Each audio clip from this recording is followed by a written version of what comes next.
This fall, Bill Cosby returns to television with something new, own unique style. You gonna be in there long? Norton Furniture is here for you. Now, seriously, if you can't get credit in my store, you can't get credit anywhere. My name is Mark, and you can count on it. 540, join. Join the fun. All have some. Blow it up now, give it a whack. Turn up the fun with Balzac. Hit it. Hello.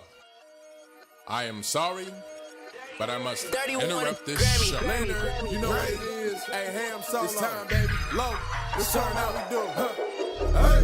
They said we said we in. They said we said we on. They said we said we strong. They said we said we go. We say that you heard right. We say that you heard right. We say that you heard right. We say that you heard right. They said we said we in. They said we said we on. They said we said strong. They said we said go. We say that you heard right. We say that you heard right. We say that you heard right. We say that you heard right. Man, I swear that it's imminent. I've been going so hard on my penmanship. About to go in and buy me a whip. And I pull that shit fresh off the dealership. I can leave you in red like an Xbox. Got me laughing at you like you Red Fox. Got you chasing Hot Wheels like a Matchbox. EA running the game and it don't stop. Super cold like I'm playing for Blizzard. Cut you all in my sights like Red Dead Redemption. Never gonna slip on my pimpin'. Better get out my way, bitch, I'm on a mission. Really ain't no competition. I'm steady grilling opposition. I'm get up and ready to win. They can play it how they play, but fuck what you say. I'm getting this money today. Last of us like a dying breed. Down the ride like a noble steed. Fatality moves, I make it bleed. That's on any game, that's on any screen. Shut up and give me your money. They said we so lit. Even if I take an L, we coming back just to show that we don't quit. They said we in. They said we said we on. They said we said we strong. They said we said we go. We say that you heard right. We say that you heard right. We say that you heard right. We say that you heard right. They said we said we in. They said we said we on. They said we said strong. They said we said go. We say that you. This fall. Greetings and salutations, ladies and gentlemen. Welcome to a special episode of Everything Plus Gaming. Oshus and Tai will be in momentarily. Maybe 5 minutes, maybe 10 minutes. Who knows? Let's take lots. The title for today is focused primarily on legendary drops. As it says, it's not really my idea, if I'm being completely honest. I'm blaming Ty for this. Ty says, what a title. I'm blaming you, bruv. It's all on you now, in my opinion. It's your fault. There you go. It's your fault. All the discussions about legendary drops and everything else, it's you, but it's no one else.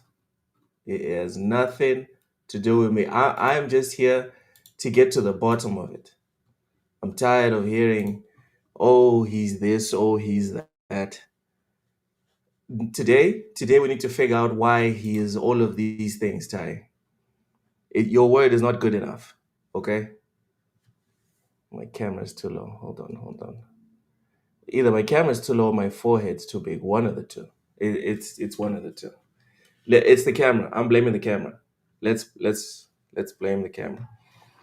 Rachie, welcome in, says SnowRunner is better than Death Stranding. Rachie, I was behaved yesterday because King David was here. Don't be messing with me today. Do not attempt to mess with me today. All right. So today we've got lots of other stuff I want to talk about, not just the legendary drop stuff. That's why I was like, you know what, let me get in maybe 10, 20, 30 minutes earlier than Ty and Oshus, so it can become a thing. All right. So hold on, let me share the screen here. Why does it not let me? Hold on. God damn it. Why does it not let me transition? Is it because I'm not projecting? Like I'm not projecting an actual thingy tab. All right, fine. Let me get this off the screen. Quickly get to the tab. All right, there we go. Nintendo Switch 2 owner says their console was banned after playing legitimate second-hand games another user had copied. This, to me, is a continuation, right? It's a continuation of just like just evidence that Nintendo sucks. Essentially, that's that's all we're doing right now. I'm just continuing the public service announcement. If you didn't know, well, now you know. Bigger. Anyways, Switch 2 owners warned fans to be careful when buying secondhand games after their console was banned by Nintendo. And I think that is very shitty. They won't ban the your profile. They'll ban the entire console. That's ridiculous. Talk about overreacting, in my humble opinion. Since Switch 2's launch, reports have surfaced of Nintendo's new anti-piracy tactics, leaving users of the mixed Switch flush with bricked consoles. Everyone likes to call it anti-piracy.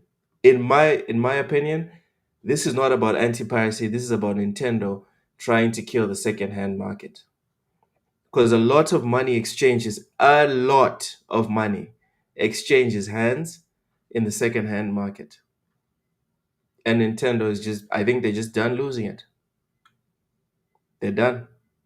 More evidence that no matter how much money a corporation makes, they always want more. They always want more. Unable to access any online functionality, including numerous key console features such as the ability to download and play digital games. But amongst this, there have also been reports of innocent fans. Innocent. I'm joking. I'm joking. Of course they're innocent. Of course they're innocent.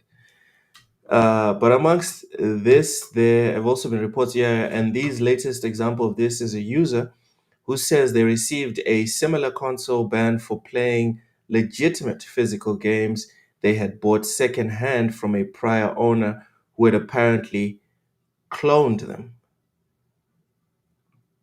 In a lengthy thread on Reddit, Switch 2 owner D. Manthe said their console was banned by Nintendo after loading up a selection of Switch 1 cartridges they had bought on Facebook Marketplace.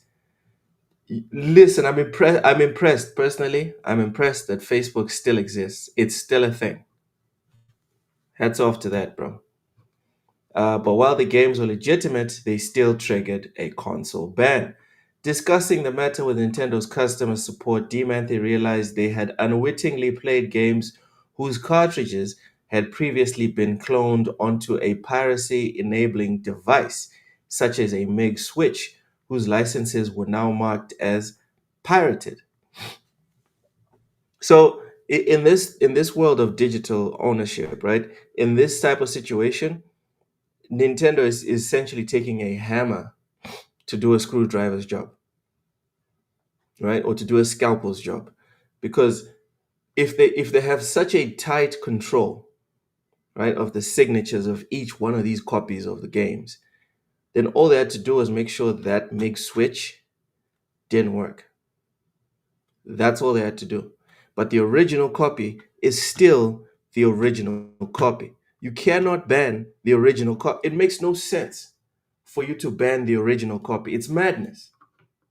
It's a madness. Talk about going overboard. Dorian Gray, welcome in. For me to get the Xbox Ally, it would need remote play out of the box and wake up with controller. Facebook does the job. I don't understand the hate. It's not hate. It's not hate. I don't hate Facebook. I just thought it was done. I thought no one was on it anymore. I thought wrong, Rachie. Apologies, bro. Relax. Uh, excuse me. Basically, a thief buys or rents a game. They make a copy for themselves using the MIG dumper, Demanthe summarized. They resell the original game and keep a copy for themselves on their MIG. then both of you get banned by the Switch 2. When the Switch 2 goes online, only one of you has the cards, so that's the person that will be unbanned. Okay, okay. That actually kind of makes, god damn it, I can't believe I'm saying this. Okay, listen. Why do you have to ban them in the first place? Sure, sure, they do eventually unban the person that has the card. But if you have such a tight control over the system, you don't need to ban anyone. Just saying.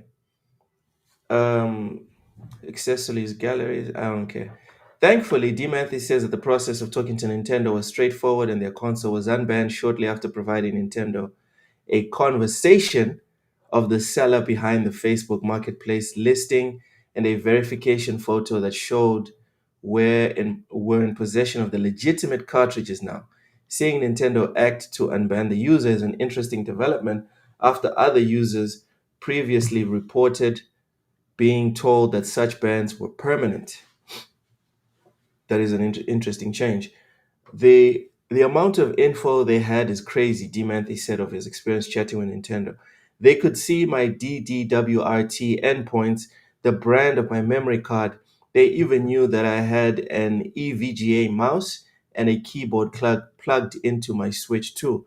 While a rare situation for now, Demanthe raised the point that this matter will only become more common as more people purchase Switch 2 consoles and more cloned secondhand games enter the used game market. Good point. Indeed, there's already been the suggestion among fans that word spreading of Nintendo banning Switch 2 consoles will only increase the rate of game pirates ditching copies of games they have cloned. A similar situation came to light last month when a Switch 2 owner who bought a secondhand console at Target found the console had already been banned by Nintendo. That user said they wanted to share their story in order that others avoid similar scenario. Obviously, Nintendo has not responded. Again, it is a madness. It is a madness. You either have total control of your consoles or you don't, right? If you have control of your consoles, ban the one that you know, right? Because as the user said, they know all the intricate details of what is connected to your console. So they know whether you have the original card or a fake card. So stop banning people that have the original card. Stop it. That's it. Problem solved. Richie says Epic Free Civ 6 Platinum is downloading on my PC. My family won't see me for a week. I saw. That's wild.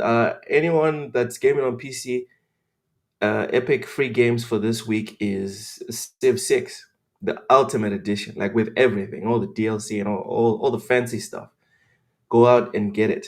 Richie, please confirm if Civ 6 has achievements supported on Epic. You know me, man. No achievements, I'm out. Like, I'm done, bro. I'm sorry.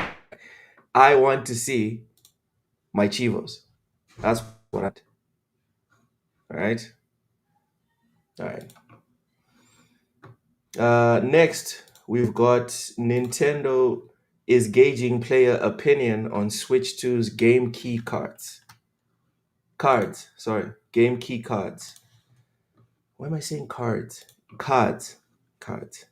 Damn it. Okay. So essentially, everyone knows this situation. It's a problem. What's it? Achievements. I barely check my gamer scores. All right, Richie. Okay, you're a real gamer. I'm not. Sure, but sure. Just check. Can you just do that? Can you check if there's a gamer score? Thank you. Appreciate that. Since Switch 2's launch, game key cards have attracted criticism for the fact that they contain no more than a digital activation key for game titles rather than any game data. That's it. That's the entirety of it. Nintendo is essentially PlayStation and Xbox right now. This was the one thing they had that was special. They don't have it no more. And essentially, they asked people a survey whether they like it or not. Spoilers. No one's happy about game key cards. except Nintendo, of course. But customers, nope, no one's happy. That's the spoiler. You don't have to read the whole article. People are mad. No one's happy about that. Moving on. A Nintendo Direct is scheduled for later this month, it's claimed. Huh. According to Nate the Hate. All right, so this is a rumor, not confirmed, just a rumor. According to Nate the Hate, who has a track record of reporting on Nintendo Direct plans before they announced, Nintendo's next show is planned for later this month following the release of Donkey Kong Bonanza. All right, are you guys psyched? Rachie, Dorian Gray, Ty? Are you guys excited for another Nintendo Direct? Myself, personally, I've never been excited for these. I've never seen one like the day after because I never watched them live. Actually, no, I did watch a couple live and I fell asleep. I've never watched a Nintendo Direct after the fact, right? And felt bad about missing it. Not one time. Not one time have I missed a Nintendo Direct and then be like, damn it, I wish I had seen this live. Damn it. Not once. Zilch. Nada. Just saying. Richie says they call it XP. Each game has max of 1,000 XP, and each achievement gives you a different amount of XP. All right, sure, Richie. My question is, right? My question is, does Civ 6 have XP? That's the question. That's the question. Only for Fire Emblem. Fire Emblem and Metroid are the only reason to watch for me. Dude, again, I'll just play them when I play them. I'm not hype about any games Nintendo like has out that I'm going to mess up with my sleep schedule for it. I'm all right. Thank you. You can go watch it for us, Rachie. Then give us the feedback. Tell us how hype you were. Next, we've got some Ubisoft news. Says here, Ubisoft names Yves Guillemot's son as co-CEO of new Tencent-backed subsidiary. I mean, listen. I'm tired just thinking about it. I'm tired. I'm already tired. He says, "What matters now isn't my name, it's the work ahead," says Yves Guillemot's son. My guy.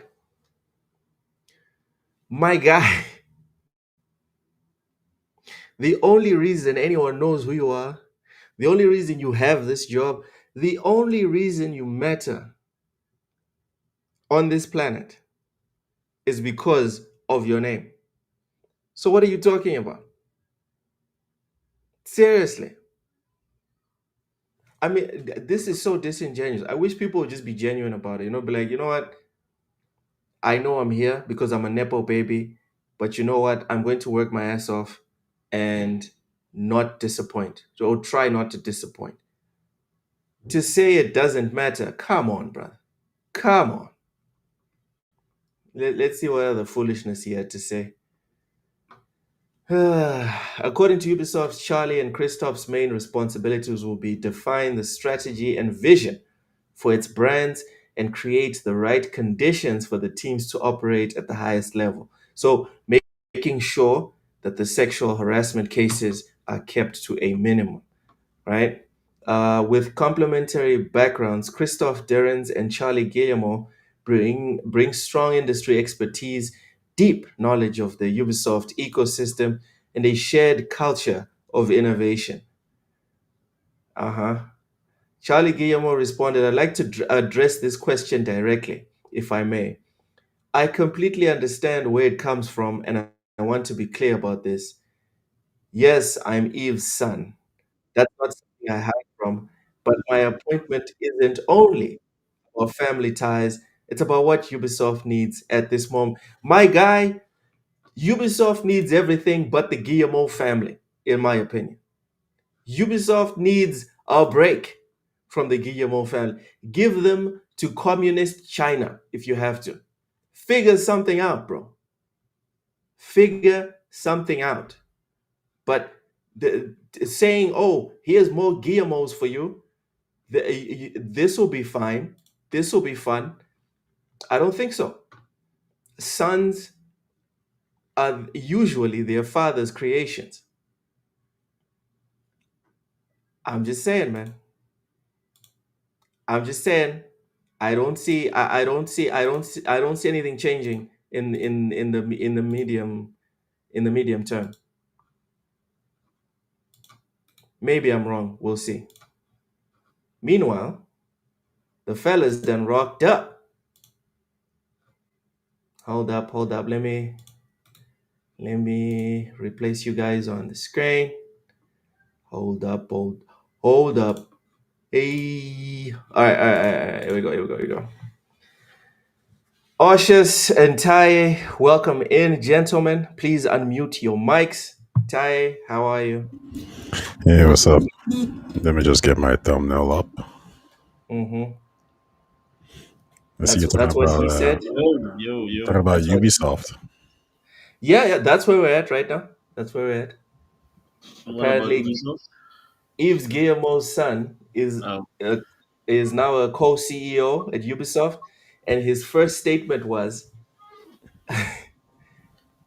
"Yes, I am Yves Guillemot's son, but that's not something I had from. But my appointment isn't only about family ties; it's about what Ubisoft needs at this moment.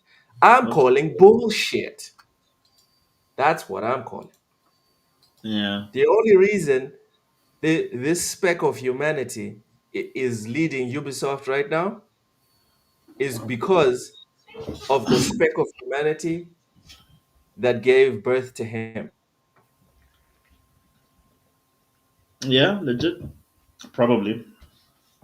But that's how most companies do business anyway. Which again, I'm not against. My Yeah, problem is this disingenuous addressing of the situation. yeah, Stop trying to gaslight us. Stop it. yeah. This is defending corpses. Ty's forte. I mean, maybe Oh, okay, he has. sorry. Ty, please tell us why he's completely right. He earned his way to being co-CEO of Ubisoft. This guy ain't even cracked 30. Go ahead. Wait, how old is he? 30 years old? I don't know. I'm adding salt. I'm adding salt to the wound. That's Okay. all. I was like, man, what a skilled individual at the age of 30. He's doing this. He's Um, 35. Come on, bro. Who becomes co-CEO of a multi-billion dollar company at 35? Ty, come on, bro. Come on. He worked for it, bro. I don't know what your problem is. yeah, Ty, don't be taking shots at him. You don't know what he's done, or the struggles he had to go through to get to his position. He's a You know child prodigy. how many friends he had to backstab, and how many oh like my sleepless God. nights, how many women called him up and he had to turn them down while you were out doing whatever the hell you wanted to do. He was sacrificing. Ty is a comedian now. He's a comedian. Okay, so to the point of this, 5-year-old CEO. I think Show. the most important thing here is not even Charlie Guillermo himself. It's Christopher, who is a 35-year veteran at Ubisoft. Production of Assassin's Creed, That's Far a Cry. proper CEO right there. Yeah, so he's the one who's kind of behind, or he's had a hand in Ubisoft's success. So this is a good sign, right? Also, because this branch is only focusing on the major franchises such as Assassin's Creed and Far Cry. He knows his franchises, so he probably has more control. He can direct them better, and No, that's a good thing. no, we don't know nothing about this. Is you now just trying to defend the corpo, Ty. Hmm. This is you How'd you defending the figure? corpo. Oh, what we know is that he's the co-CEO. That is all we know. Hmm. We don't know who is 60% running things, who is 80% running things. We do not know. We know that there are two CEOs, and that is all. Yeah, but we can at least take No, We We can make some can't. assumptions here. Yeah, yeah, But of course you we can can. make that assumption because it defends your point of view of defending No, corporation. no, no, no, no, no. But let's have some Yes, educated yes, yes, yes, guesses. Well, yes. let's have some educated guesses, right? Who is going Okay. to be in charge of the direction of the games? The guy who has worked in Ubisoft for 35 years, had a hand in Far Cry and Assassin's Creed, in the creation and the development of these franchises to make it to where it is. So I'm sure Tencent is happy with that because these are the franchises that they want. Or do you think that is going to be the son who had no hand in it? To be very clear, Ty, even the father didn't have this kind of control, right? Ty, Ty. If the son can even be placed in that position, all bets are off as far as I'm concerned. No, He because shouldn't even be in that seat. But there he is. So you know what? If you're dumb enough to put him there, you're dumb enough to give him fair power next to the guy that has all the experience and all the knowledge. In fact, you're dumb enough to give him more power than the guy that has all the experience. Let's not forget, this is the company that has been covering up sexual assault cases all over the planet in all their offices, and they do it just like the Catholic Church. CEO or big time director gets caught doing some shady stuff in Montreal, I just move him to France. Mhm. The guy in France gets caught doing some shady stuff, move him to the Ubisoft office in the US. My guy, these are not the smartest tools in the shed. Mhm. And you want me to assume favorably in their favor. Do you know how much the Ubisoft stock is cost right now? It's not even $3, Ty. I'm so It's happy not even I didn't buy any, to $3. be honest. It's these guys, right, that have run Ubisoft into the ground. They had to give it up to Tencent so they could try and keep some type of control in their family, right?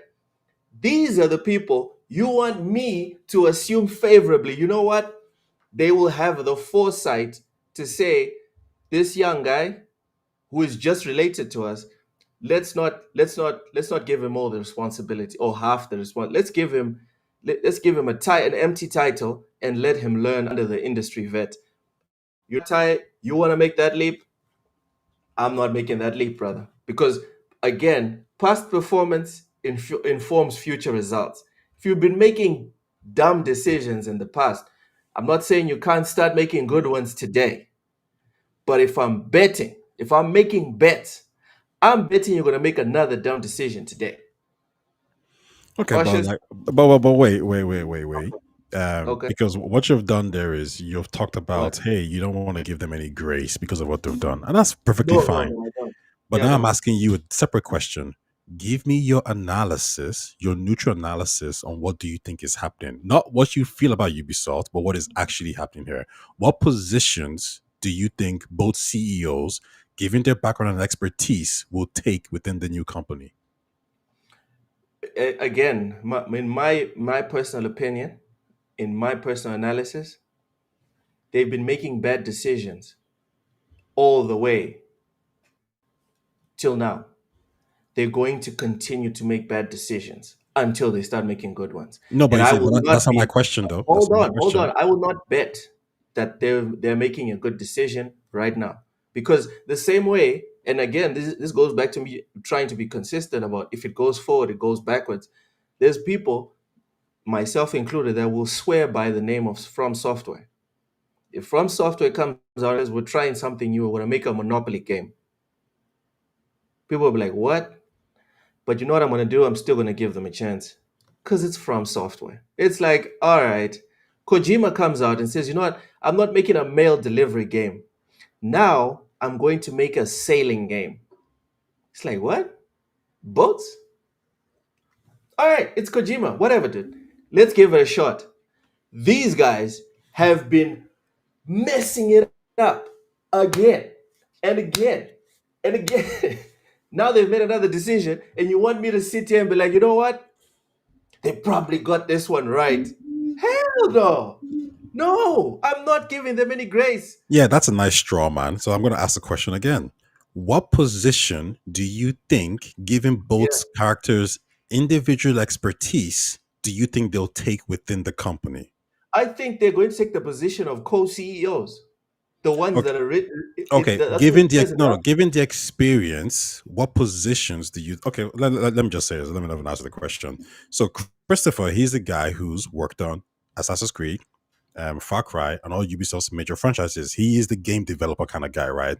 He's probably going to be in charge of managing the studios, getting the director to make the game. So he's going to be the one to actually pick out maybe a Kojima and say, "Hey, you develop this." I'm not saying Kojima. I'm just using as a director's name, right? Yeah. Or Cameo, whatever it is. Yeah. Now the Guillermo guy, his expertise is more business related. So he's probably, I imagine, gonna probably want to work on the Netflix TV show. So we're gonna want to think about business opportunities and innovations. You could have two co-CEOs that have completely two different types of tasks. So from a gaming perspective, you have somebody who is working on the games, and from a business perspective, you have someone who's working on the business. Now, a company that did this recently is Insomniac. They have three CEOs. And if you look at their history, one of them is very good at making games. The other one's very good at financing. The other one's very good at developing stuff. So what I'm saying is, so when I ask you this question, it's not about giving a feeling about how we feel about Ubisoft. It's about giving the person's expertise and experience. What position do we think they'll take within the company? And then we can And make that's what I'm an trying to assessment. explain to you, Ty. That's what I'm trying. What you're saying is beautiful, and thank you for bringing in Insomniac, dude. Let's use a football analogy to make what you're saying fit. Insomniac is like Real Madrid. It's like Bayern Munich. Ubisoft is Man United. Ubisoft will take someone. They will take someone that isn't supposed to be doing something, and that person will run the thing they shouldn't be doing. They will take a Bruno Fernandes and put him in central midfield when he should be an attacking midfielder. In my opinion, they have fucked up so royally and so consistently, Ty, that to me, it is impressive how much grace you are giving them. Like, props to you, dude. Amazing. No, Like, this is you're such a Ubisoft troll. is one of the biggest perennial fuck ups in the video games industry. But you consistently, bro, find a way to be like, you know what? This time, my guy, this time they'll get it together. This time, I I want to be your girlfriend. I want to be your girlfriend because I know I could fuck up every single day, and the next day you just be like, you know what? It's today. Look, today, starting today, moving forward, you're gonna be perfect. And then even if I fuck up royally on that day, the very next day you'll be like, you know what? Starting today, Luke's gonna be perfect. I appreciate it, man. It's so much positivity. It's blinding right now, and I You have know what? me, man. I love I these have two. I corpos. have two. I have two like spotlights on me, and I'm blinded by your positivity for this corporation. It's amazing. Mm. It's really amazing. Poison Maniac, welcome in. Rachie says Ubisoft stocks are $2.15 right now. My guy. uh, Joy says garbage company. Poison Maniac says go look at 2024 releases and how well they did. Imagine capping for people worse than Matt Booty. Oh my god. I'm a strawman and gaslighter. All right, sure. You know what? We're gonna get to the gaslighter. We're gonna get to him, Ty. I promise. Oshis, uh, Yep. where do you stand on this? Is Yves Guillemot's son just a misunderstood genius, or is he just another nepo baby? I'm sure the guy started his first company when he was like 14. So he Yeah, made definitely. his first million when he was like what, like 17. Yeah, yeah, Yeah, he's a real child prodigy. yeah. Real trailblazer. Like, who's this Don Metric? Yeah. So yeah, man. Like, let the guy stop hating and let the guy make his money. Let him cook. Let him Let cook. the guy cook. Let us get another 17 Assassin's Creeds, man. with Don't exactly even. Don't even. with exactly the same mechanics. You know, let the women keep getting harassed. Why do you care, huh? Why do I care, bro? I'm such a misogynist for wanting women to have a safe workspace around the globe. Like, let's just, you know what, Taya, you're right. You are right. You're right. You know what, Oshis, you sold it there, dude. Like, why do women need safe spaces? No, no. Ubisoft for the win. Uh, Can Dorian Gray anyone said, in the chat, sorry, can anyone in the what? chat actually answer my question that Lucas just Which is, avoided and just straw man, which is given the respected positions of both individuals, oh my what God, dude. specific position do we think both will take within the company? Do we think that Ubisoft's Guillermo's son is going to be the one managing the actual games, or is it the guy who has experience managing games? Now, Luke didn't If answer that question. He if just straw Ubisoft, man and just no, talked dude, if about how, like, Ubisoft was a oh, good defending company, corporations. if Ubisoft was a good company, if they had a track record of putting people in positions to succeed, they wouldn't be where they are. You are asking me where I think these two CEOs are going to be. It's to be a shit show. That's where I think it's going to be. But that's not my. But you see, you didn't even answer my question again. You What, don't. what what's You your know. You know. question, dude? No, no, you don't answer the question. You keep jumping to this amorphous claim, and you're using your feelings to kind of Amorphous justify an answer. claim. You're So saying Ubisoft is one of the best run companies no, of no, all no, time in because that gaming. has They're a nothing to do with my gigantic question. success, and I'm just shadow What's boxing this right now. Ushers motherfucker laughing at? You know What's so funny? That ain't it, guys. companies, Like dude. this is fun. This is good times. This bro, like, what's the shittiest gaming company right now? Oshers. Xbox. Of course. Am I Tyler could. lying? Am I lying? Where's Yeah, Mad I think Mo? you're lying. I think you're lying. I think the worst gaming company is Nintendo. Oh wow, that's a Yeah, different take. yeah, Okay. yeah, That is a take. We can call that yeah, a take. That's a take. yeah. All right, that's a very specific take. Yeah, they're the worst one. They're the worst one. If I could eliminate one from all the companies, like forget Activision and all of them, I'd go for Nintendo. Hmm. Dorian That Gray says he used to struggle walking to the bank uphill. Hey, Jax82, welcome in. Ubisoft is going in the wrong direction, and the people there are not helping. Let the sun do it is their answer. Jax, can you please rewind this video? Rewind this video 10 minutes. You will witness Ty. You will witness Ty say that that is actually the right way forward. Unironically, just and rewind this VOD 10 minutes. Witness it and then go take a shower. Ah, what's uh, this? It's like he sold his soul. I know, bro. I don't know who owns Ty's soul. I don't know. And Mr. Jordan Dog welcome in says, did I hear Nintendo slander? Yes! Yes. Yes, you heard Nintendo slander. Yes, you heard it. I love you, brother, but fuck Nintendo. All these emotion, man, emotions. Can we talk about facts? Can we But you like? don't want to talk about facts, Ty. Whenever I bring in the track record of your precious Ubisoft, suddenly you want to start talking about what do you think? How do you feel? Huh? You're saying I'm the one that's emotional here. Yeah, you I'm are. just bringing Ubisoft's track record that you can look up on Google. But as soon as I bring up those facts, now you want me to infer what might happen. You want me to feel the vibe in the room and, guess what could possibly be happening. My guy, stick to the facts. The facts are there are two co-CEOs at Ubisoft. One of them is Yves Guillemot's son. That is all. Stop getting emotional, Ty. Don't bring your emotions here. Bring the facts. Can you show us facts that they're going to be dividing this role in some specific way of co-CEO? Can you show us facts, Ty? Since you want to talk about facts, let's go. Give us some facts. I'm just asking for people's educated guesses. What's going on here? Okay. So no, not facts. Not facts. All right. Well, I mean, we can take the facts Got of their you. past history and then see what Got positions they'll you. have within the company. No facts. Okay. Poison Maniac, 5 years time, $20 stock to $2 stock. I say the market and investors said they ain't worth it. For sure. For sure. I'm having a great time, Ty. Not even gonna lie. I'm having an awesome time. All right, that's Ubisoft. Let's you know what? Let's look at some good news.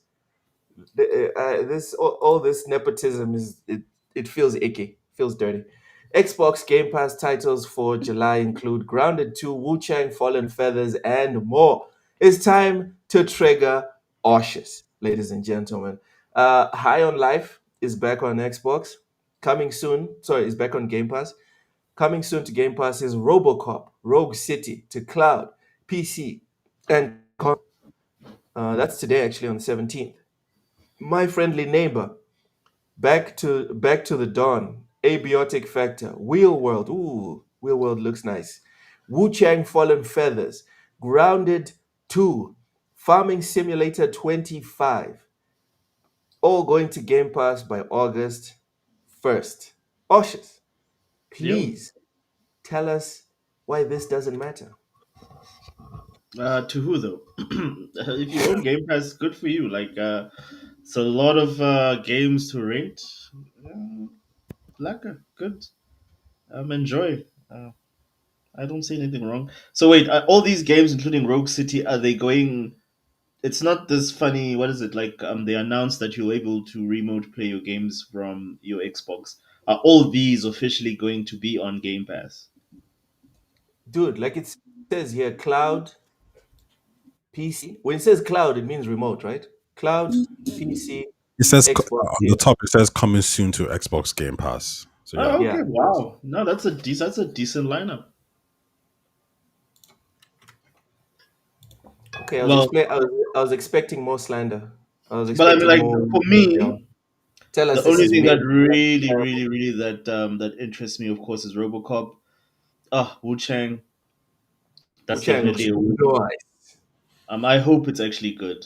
And I hope it's actually because there's a lot of competition right now. There's a lot of jiggly physics games out there. So they better they better up that game. There's I mean Stellar Blade. I've been jamming that for almost like 2 months now. Woo! Um, Make or Break with all its thick goodness. Pilots, So, the pilots. yeah, like I wanna Invented see. pilot. Apparently, Ty is playing this game. I wanna see. I wanna see his politically correct pirate. What Did you game choose is it? Mecha Break? You probably chose a Oh, dude. Nah, Ty. Well, I'm gonna choose. Yeah, I'm gonna create my character. The So dude. you made a dude in a No, game. I haven't started it yet, but like, yeah, I'm Uh, probably gonna switch to a dude. I mean, I'm probably with Ty. I think I'd also oh use my it. god. Yeah, because you see, the thing is, that if I'm trying to imagine myself as a character, I can't imagine myself as a chick, like especially a hot chick.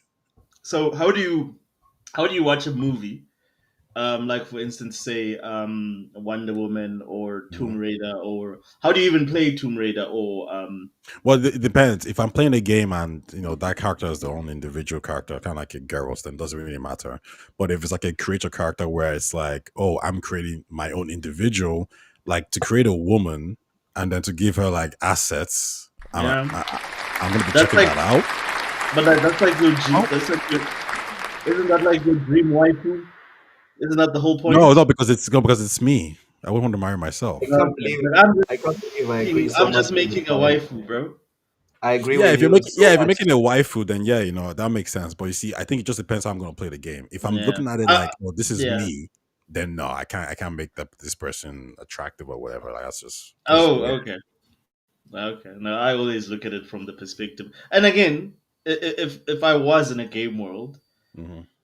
and like if like it's the same thing I always say in Mass Effect. If I'm in a world where I can be anyone else, I wouldn't mind being a hot chick so that I can, hit on other hot chicks. What's wrong with that? That's fine. That's Yeah. fine. But I'm 1,000% with Ty on this one. Yeah. Because I If I'm always make playing, a female shepherd.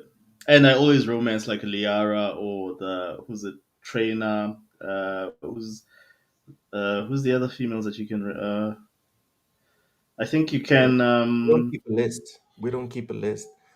My I have a point list is, and I my check it. point is, I'm with Ty. If I'm Okay. picking, if I can create my own character, I'm Yeah. creating the closest appearance to this that I can, Mm. right? And if the default character, if I'm playing Metroid, if I'm playing um, Tomb Raider, if I'm playing Bayonetta, I'm not mad. I'm not upset at all. I'm just gonna Do have you fun with it. That's all. do you know which games I always make male characters? Which ones? It's games like Avowed where your character is gonna look like ass anyway. Like you you can't make an attractive character. You know that you're Oh, gonna have to be looking at an ugly character for 80 hours. So it's oh my games like god. that. What's another one? But like all these games, like where you know that the character is gonna look like a freaking shoe. So yeah, you might as well make it a guy if you're gonna be looking. You don't really have a choice. I mean, like yeah, Yeah. that's the only time I would actually make a it's characters with like, sorry, it's games with like really, really, even like what is it? It's New Oblivion. You can only make ugly characters in that game, and I don't understand that. So then I'll make myself a dude. I'm like, okay, I'll be some ugly looking African. Okay. All right. Jeez. Seawolf welcome in says RoboCop already on PS Plus. Fact. Also, they sold that game dirt cheap. Every single month, I feel like RoboCop goes on sale for like $5 on CD keys. Yeah, Every single month. fact. So, Stella Blade is the queen of the jiggle. You know it. You know Yeah, let it. me. Seawolf says, imagine, Loki imagine himself with some hot leggings. Stop it. Stop it. What color? What color are these leggings? What color? Because I'm thinking black. Because white leggings make you look smaller. Black leggings make you look bigger. I'm talking about the legs. I'm not talking about the assets. Anyways, what's this? Soyote bad because females. Stop it, Seawolf. Stop it, bruv. That's not what me or Tai said. That's not what we said. If we can pick a character and build a character and design the character, it's going to look like us. But if the default character is picked for us, that's not a problem. It's not the end of the world. We're fine. We're okay. Ty, what do you think about these new additions to Xbox Game Pass? I think it's been a great year for Xbox, and I think these additions. I'm sorry, for Xbox Game Pass, and I think these additions kind of keeping the trend going. And Wu Chang Fallen Feathers seems like at least it's going to get Female some kind of protagonist as well. yeah, it's going to get some kind of marketing attention. I think games like Farming Simulator, these are the kind of ones that we won't play, but there's millions of people out there who are looking to probably play games like I'll this. play it.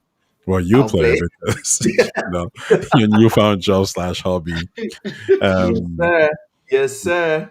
back to Dawn, RoboCop. There's nothing like too hot here, but this is what you call this is how you keep subscribers happy because there's things here to play. Yes, Nothing here consistency. is gonna nothing is gonna bring people in per se. So I don't expect like a large amount of growth. But you're gonna keep those guys who probably signed up to play Doom, Kill Obscure, or who have a couple of months playing the Altars. Like they're probably gonna be happy with this.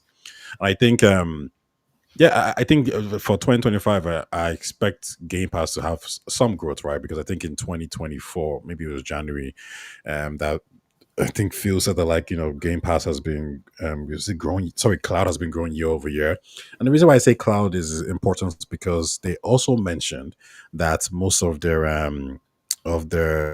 new users coming in are from the east. So when people say things like well, Matt Piscatella said that like, oh, in the United States, and this has been the highest revenue for subscription games, and it's kind of been increasing month over month over month. We forget that, like, well, Xbox has stated that the growth margins are actually coming from the east, so we can probably kind of come to some conclusion that it's growing, things are going well for them. I don't know if it's as much as they would like it to be, but at least we know Game Pass is probably doing really good for them, and so is Cloud. And yeah, this game just kind of keep it ticking until at least Outer Worlds 2 comes out. Yeah, yeah. And for me, that's how you keep people around for the subscription model. You don't have to have gigantic blockbusters every single week, but if you can justify the subscription at least once a month, then you're good. And like Osha said, for me, it's Robocop, which I still haven't played machine, but it's in my backlog. Robocop, Wu Chang Fallen Feathers, and Farming Sim. For me, it's three whole games that Just these three alone. If I didn't have a PC that I'd bought a whole bunch of games on Steam, if I didn't have Epic, if I didn't have a PS5, if I just had an Xbox, I would be drowning in games. Because saying you've got three new games to play this month sounds like nothing. But if you take into account all the other games that you keep getting on Game Pass, this is a madness. It is a madness. So just to go around the table, can we agree? Is it still fact that Game Pass is Yeah, the best value in gaming? 100%, man. And that's Awesome. from one of the biggest Xbox haters, ladies and gentlemen. I have nothing against Xbox anymore. Like, I'm good, Stop bro. lying, cautious. We, Tai, that's Ty. Us, Ty. Ty will tell you. Like, we're good. We're good. sure. We crossed Well, that Tai, bridge. Ushers thinks Game Pass is a great value, but he also thinks that Game Pass killed Xbox and Game Pass is evil and Game Pass is the worst thing that ever happened to the industry. I never said it. You know, he's always quote tweeting all these random people online on Twitter saying, "Oh, Game Pass is trash." This guy is a weirdo. He's just a weirdo. he is a I weirdo. I have no idea what Ty is talking about. Like, what's done in jest and in memes on Twitter is not the same thing. Like when we have I don't know, conversations. man. I've seen some of your tweets. Those do not look like joking words, brother. Look, I didn't post. I did not post a job application with the screen looking the other side with a minority woman looking at the back of a monitor. Like that was not me. Okay, all right. Let's That move was on. Microsoft. Okay, Let's move it's on. not. It's I don't have a rake that I step on every time and I hit myself when I wake up in the mornings. That's Phil. Like Silent Bob, you need to stop watching Oh No, It's Alex. That's what you need to stop doing. All right, let's move on to the next bit of news. This is some sad. It's just a sad little introspection before we go and talk about the grifter that Ty, the so-called grifter that Ty has a hate boner for. Like Ty does not like this guy. And finally, after weeks and weeks and weeks, we shall address legendary drops. But before we do that, here's a look of every video game cancelled in 2025. Pour out some vodka, a moment of silence for Transformers Reactivate. I think there's a trailer. I think there's a trailer. Let's watch the trailer. All right, let's take the sound off because I don't want no problems. Uh, I didn't even see this trailer. Oh, This is my splash first time damage. seeing the trailer. I didn't even know this was a thing, and now it's Splash cancelled. Splash damage is pretty good though. They're pretty legit as a developer. I would trust something that they made. I think I saw Damn. it once at like some. Wasn't this at like Xbox's showcase last year? I don't know. I think I would have remembered because I watched the Xbox showcase. I don't think this I was think there. that's where I saw it. Really? Yeah, this was either one of the showcases last year though. This looks cool though. Who was publishing the game? Angazi, Joe, didn't you see the thing is on the first page? Hold on, Let's- hold on, hold on. That's supposed to be Bumblebee.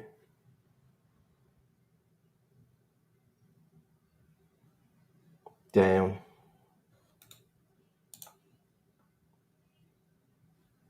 Damn. So there's the developers. Watchers. Did you see? Yeah. You got splash damage, bulkhead. It's a Hasbro product and they're using up Unreal Engine to develop it. So I'm guessing these two is the developer and publisher.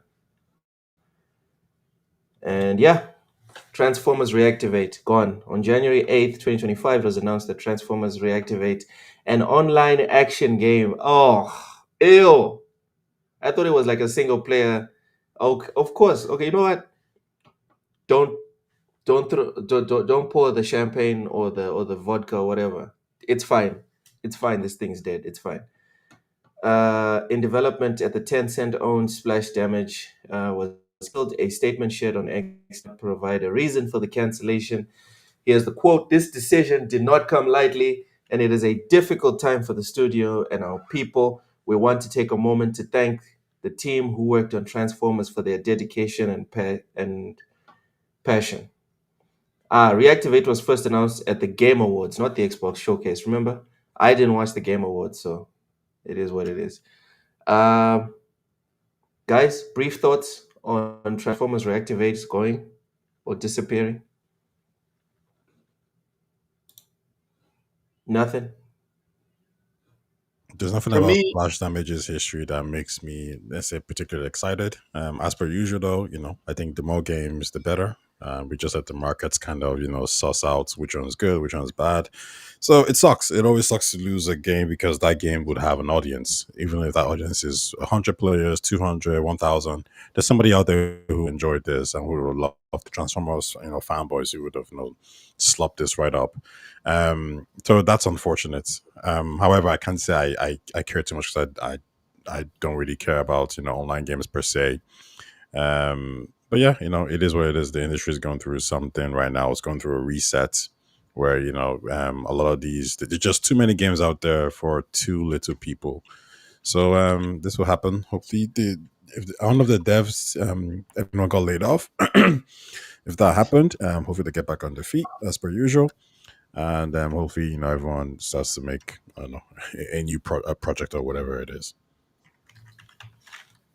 All right. Oshas, is this a big loss? yeah, I don't know, dude. Like, I just think like one less live service, the better. Like, if it was a live service, then I was definitely not gonna jump on it. The trailer looked good, but then again, you know what I say about CGI trailers that show little to no gameplay. So we don't really know what the game was about. So there's nothing to really mourn. Maybe if we saw some gameplay and it was like, wow, okay, cool, this is a great concept. Love to jump on that. Um, but yeah, I hope like I just feel bad for Splash Damage because they're very good support studio. They've worked on some like very going back to the Wii. They've worked on some really good games for bigger publishers or helped port games. They're a very solid studio. Yeah, agreed. Agreed. Yeah, but the fact that it is online game is like, if I'm being completely honest, almost never touch those. So, yeah. Moving on, two unannounced PlayStation Live service games. Again, I don't think anything of value was lost after what happened to Concord. Yikes. Ty, thoughts on two unannounced PlayStation games also getting shattered? This is news to me. Um, yeah, listen, it happens. I think Sony made a big bet, and unfortunately, these bets can pay off to some extent if you end up with a Minecraft or you end up with Roblox or Fortnite, right? The Mm. problem is I think Sony's bets were probably very expensive. Like when you think about a game like Minecraft, in its initial stages, it didn't cost much to make. Same thing for Roblox, same thing for Fortnite as well. And then they upscaled dramatically from there on, and when they knew it was going to be a success, or when they knew the game was picking up Steam. Unfortunately for Sony, it looks like all these games that they were making, it costs a lot of money, and they just had to reevaluate and realize like gamers are not really looking for this right now. And apart from that, are these games going to be even be good? Do we have the right people in place that can turn this into, large successes?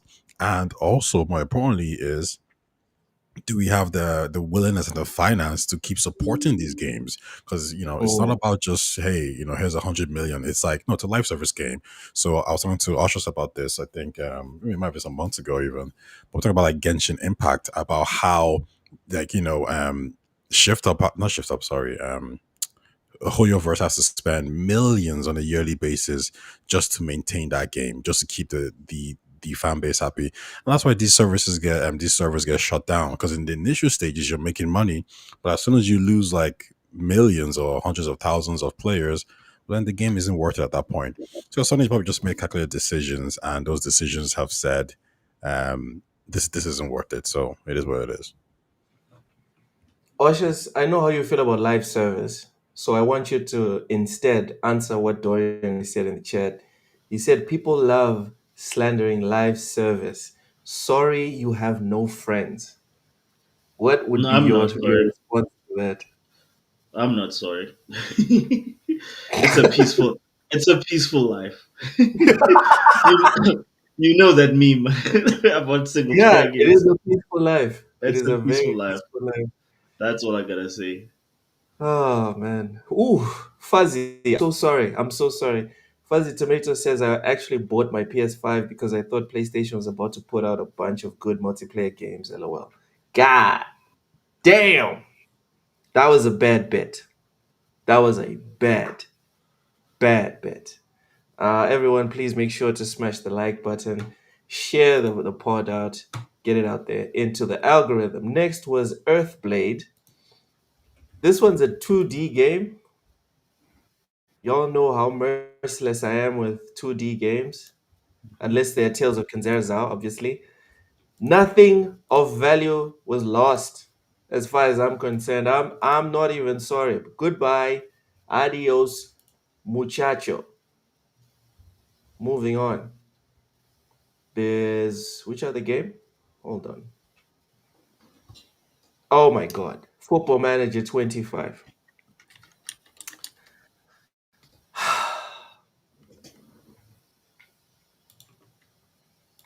Let's get an actual moment of silence for Football Manager 25, guys. Like, don't nobody say nothing. Just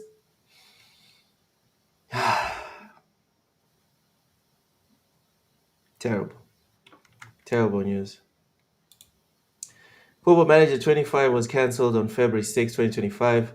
It's the first time the annual sports sim has skipped a release in 21 years. Football Manager 25 had been delayed twice prior to the official cancellation, and the decision to end development ultimately came when developer Sports Interactive concluded it would not achieve the standard required to release the game. Even with the adjusted timeline, the studio specifically cited issues with the overarching play experience and interface. Sports Interactive is expected to resume the series with the release of Football Manager 26 later this year. It's been a rough one for me. It's been a rough year after this news was announced. When I first saw it, I thought it was like a shit account. I was like, who said Football Manager is gone? Football Manager is always has a new release every year, but yeah, So wait, is it? I understand. Is it like permanently like no, gone they're or? just skipping 1 year. They're skipping a year. Oh no! But like then there's nothing to be like. You've still got the other 20 No, versions of that no, same game to no, play. no, Oshas, no. This is a tragedy for all of video gaming. All right, this is monumental. Some people died. People are traumatized. Families were broken up because this happened. All right. So we need to all come together. Even if you don't play Football Manager, guys, go to Steam and pre-order Football Manager 26. All right. Put pressure on these guys. Make sure this game comes out this year. All right, everyone. Football Manager is the biggest game on the planet, and we all have to make sure it comes out this year. Yes. Yes. All right, moving on. Wonder Woman. In February 2025, it was announced that the Wonder Woman game was cancelled and the developers, Monolith Productions, would be shut down. Wonder Woman would have been the studio's follow up to its acclaimed Middle Earth series and was expected to utilize its patented Nemesis system. The Middle Earth system series, in my opinion, peaked with the first game. The sequel was not great. So I think not much was lost here. I think a lot of the good devs left in the first one, and then the follow up. This wouldn't have been great. Ty, are you heartbroken over Wonder Woman, or you don't Not care? not particularly, to be honest. It could have been interesting, right? I think the idea of a superhero or somebody who can fly, who can beat people up. I'm getting Anthem slash Batman. Sorry, I'm getting Yeah, Anthem slash Batman vibes. I think that drink that could have been water, a really Ty. good Drink mixture. water. Yeah, I got somewhere here. I think it could have been a really good mixture, but unfortunately, listen, if it got cancelled, I think I think most of us should be kind of past that phase of it got cancelled because publisher evil, corporation bad. There's probably an element of these guys were meeting targets. They weren't meeting Yeah, targets, and that's yeah. probably it. The game was having development problems, and whenever you ask for millions, 100 or 150 million, just understand that there's a chance that you might get cut if they think that they're not going to recoup that cost. So that's just what it is. Yeah, yeah. Fuzzy says Wonder Woman is probably the worst cancellation. Really? I'm a big fan. Oh, big fan of Wonder Woman. Wow. Okay. She was my main character in Injustice and Multiverses. Nice, nice. Seawolf says I'm imagining a Stellar Blade Wonder Woman design, and she comes with a golden whip, and we know how much PC gamers will be dominated. Good sir. Someone hire this man. Someone hire Seawolf. Osha's thoughts on Wonder Woman getting cancelled. That is heartbreaking for me because I'm also a huge fan of Wonder Woman. I love the movies. I'm a huge fan of the comics. Even like Gal Gadot's performance. I don't know why Hey, everybody speaking hated. of comics, speaking of Yeah. comics,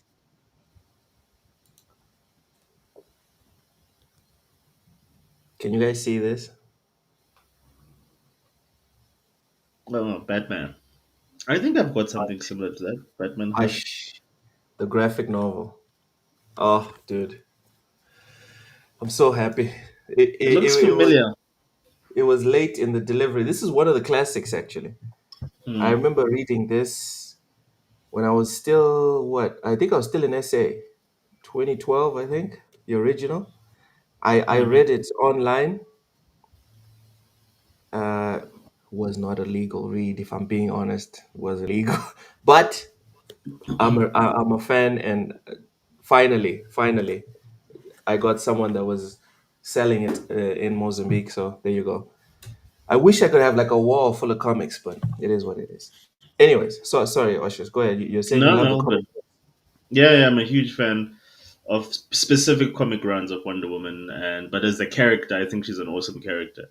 And Yeah. what I loved both of the Middle Earth games. I thought they were the Mordo Shadow of Mordo games. Sorry, I thought they were brilliant.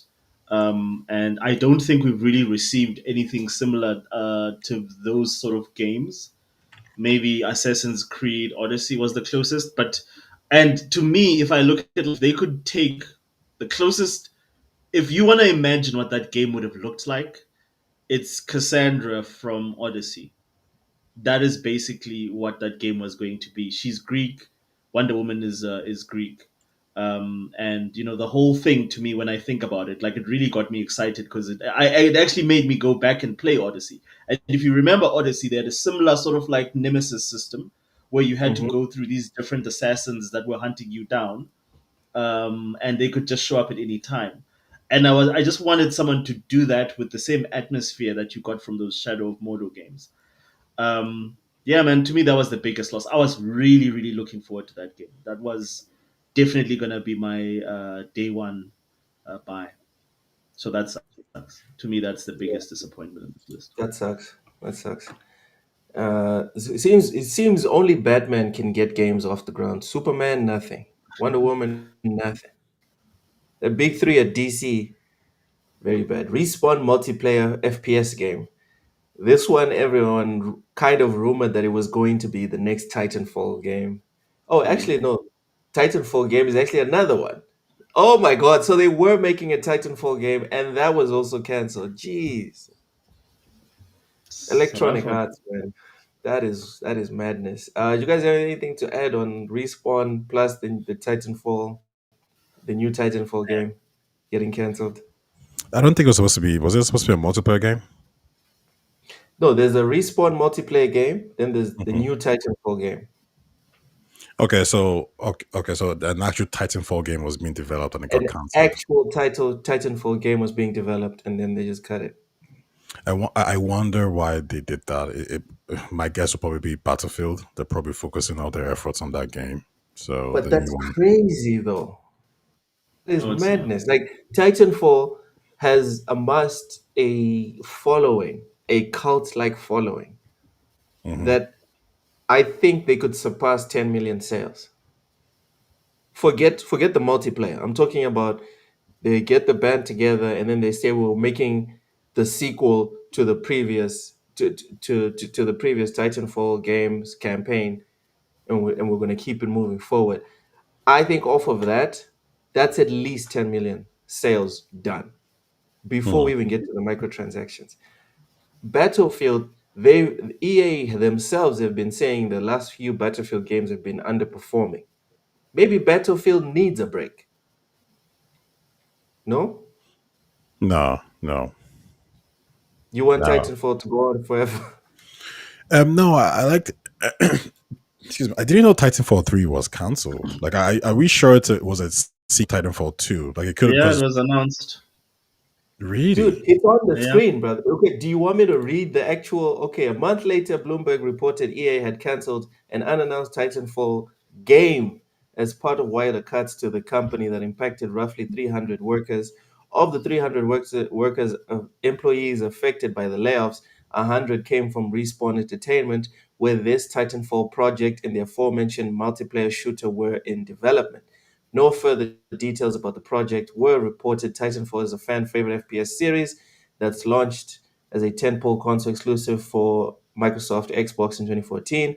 Multi-platform sequel released in 2016 was lauded for its addition to single-player story, which IGN named as the second best FPS campaign of all time.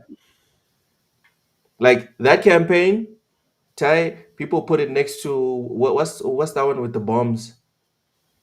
Spec Ops: The Line. That's Okay, how but good like it is. I just did a quick search, and I think I know what you're Okay. talking about. So in 2025, well, Mhm. 2023, a single player game set in the Titanfall Apex Legends universe, codenamed Titanfall Legends, was cancelled. So that's like, and that was supposed to be so that's Apex Legends, not really the same as Titanfall. In 2025, in April Mhm. 2025, EA cancelled another Titanfall related project, codenamed R7, described as an extraction shooter. I Mhm. don't really care for extraction shooters. So basically, that would have been the same thing as Bungie's new game. Um, if you're making a Titanfall 3 and a sequel to Titanfall 2 with a single player story and multiplayer running on walls, all that kind of stuff, then I'm very much interested in that. All these other things like extraction shooters and all these other game modes, Have you I played don't really Titanfall? care. Yeah, Have you Titanfall played 2. Yeah, one or two. Two is and, great. and you're still not hyped about maybe it as an extraction shooter might work? I wouldn't mind it, but I like what I really like about Titanfall was the novelty of it, just the idea of running on walls, but also the story. Like it felt like I really enjoyed the single player mode. So if EA wants to make an extraction shooter version, I'm like, no, give me a single player version with multiplayer elements. I'm not too Mm. crazy about extraction shooters, so I like it wouldn't excite me as much. But if they say, hey, listen, we've just cancelled Titanfall 3, now I'll be a lot more upset with that for sure because even like think about it what's this game called again, the spin-off um the spin-off Titanfall game, Apex Legends. Like when that was announced, I looked it up and I was like, no thank you. Like I don't care if it's in the Titanfall universe, if it doesn't look like a play like Yeah, yeah. Titanfall. I've never played. Yeah, I ain't interested. I I feel like I've seen it, but these some of these games are probably going to be something in that vein as well. So I'm not too crazy about it. But listen, extraction shooters. Some people say it's good. Some people like it. I'm not upset it got cancelled. I wish it wouldn't have got cancelled for the people who like those games and the competition out there. But for me, I don't really care about these games. So nah, I'm not too upset. all right, all right. But also, I think a lot of this is probably a play for Battlefield because it's supposed to be big. I think they have like all their studios working on that project. I think the single player is supposed to be massive. I think the battle royale is supposed to be massive as well. The multiplayer is supposed to be good. So we'll see. I've been seeing some clips online, the leaks, and it has destruction, which is great. That's why I love Battlefield for that. It could be a return to form. Don't know yet, but from what I've been seeing, it looks good. All right. Next, we've got Kingdom Hearts Missing Link. I don't think anyone here is upset about that. Nah. No. All right. Nope. No. Next, we have Battle Aces, which I don't even know what that is. Let's see what the trailer shows us. Please have gameplay. Okay, anime. That's a good start. I'm interested. I am interested. Looks good. Does she, does she jump into it? Of course she jumps. Uncapped Unkept games. game. I like the animation style. Some high Yeah, the quality animation animation. is noise. Now I'm trying to see gameplay. Mechs or ships? Is it a mech? Looks like a ship. It would be so cool Okay. if this is the actual in-game graphics. That would be nice. All right.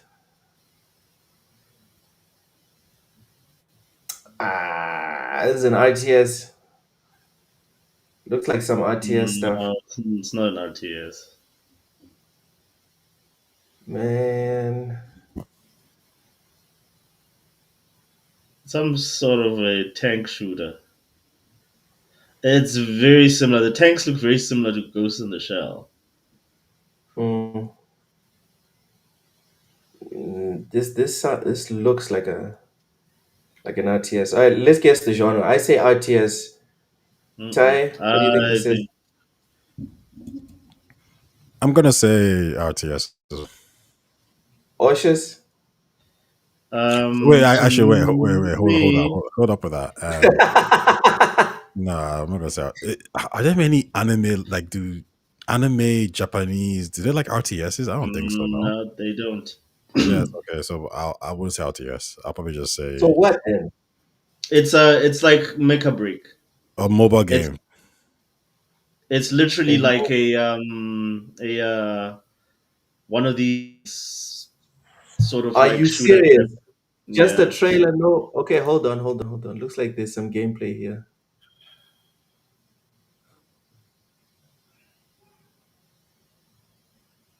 Yes, it's an RTS. I freaking told you guys. I told you, I Oh told motherfuckers. no, I you second guessed yourself. no. At no point did I second guess it. No, I'm talking about Tai. He took Okay. back his guess. Yeah, here it is. An action-focused real-time strategy game called Battle Aces. It was cancelled. Yeah, No wonder it yeah. was cancelled. It's like Japanese Bye. gamers don't care about RTSs. Bye. EA's Black Panther. Oof. This one I was kind of upset about, and then I found out that one of the leads was that black chick that was like she can't work with white people because white people be racist and black people just want to work in peace. She's essentially, I'm paraphrasing, Yeah, but essentially I that's what remember she what you're said. talking about. Yeah, like I was heartbroken when I heard it was gone, and then when I saw some context about who was behind, I was like, oh, all right, so bye. Bye I have bye. a Have question a for you beautiful guys on time. that. Have a beautiful Um, Bye, time. Janice. I have a Bye, question for you Janice. guys on that. Bye, Um, Felicia. so look, you said that hey, listen, once I found out who it was, I was like, you know what, screw you, screw the studio. Yeah, Mhm. yeah, So I have two questions. The first one yeah. is a um should a studio and all the employees all suffer because of one person's mistake? And the follow up Yes, to that is yes. if the answer okay, well if the answer is yes, The then answer okay, is fair enough. yes, because if the theory goes forward, it must go backwards. Kojima Productions lives and dies by what Kojima says and does. Xbox likewise lives and dies by what Phil Spencer does and says. Mhm. It's not by coincidence. A lot of people are just like, you know what? Yeah, Xbox makes mistakes, blah blah blah. But you know what? Phil plays video games. He's a gamer. He's one of us. There's a lot of people that feel that way. A lot of people. And if people are allowed to give grace to companies because they like the people in leadership, they're allowed to do the exact opposite. Fuzzy says, speaking of anime, I've been watching Dragon Ball. I forgot how completely out of pocket early Dragon Ball was. It was extra. It was extra. Fuzzy says, I was looking forward to Black Panther. I don't think the other Black Panther game being worked on is going to be good. I think it's going to be fine. I think it's going to be fine. That one is the one that's going to have like Amy Hennig. working on it, if I'm Yeah, not she's mistaken. the Ricta Yeah, extraordinaire. yeah. So again, right, to Taya's point, because of the person in leadership, I'm willing to give it grace. You know? My take on that is, again, Ty, like the same way you like to scrutinize, like consumers and their conduct.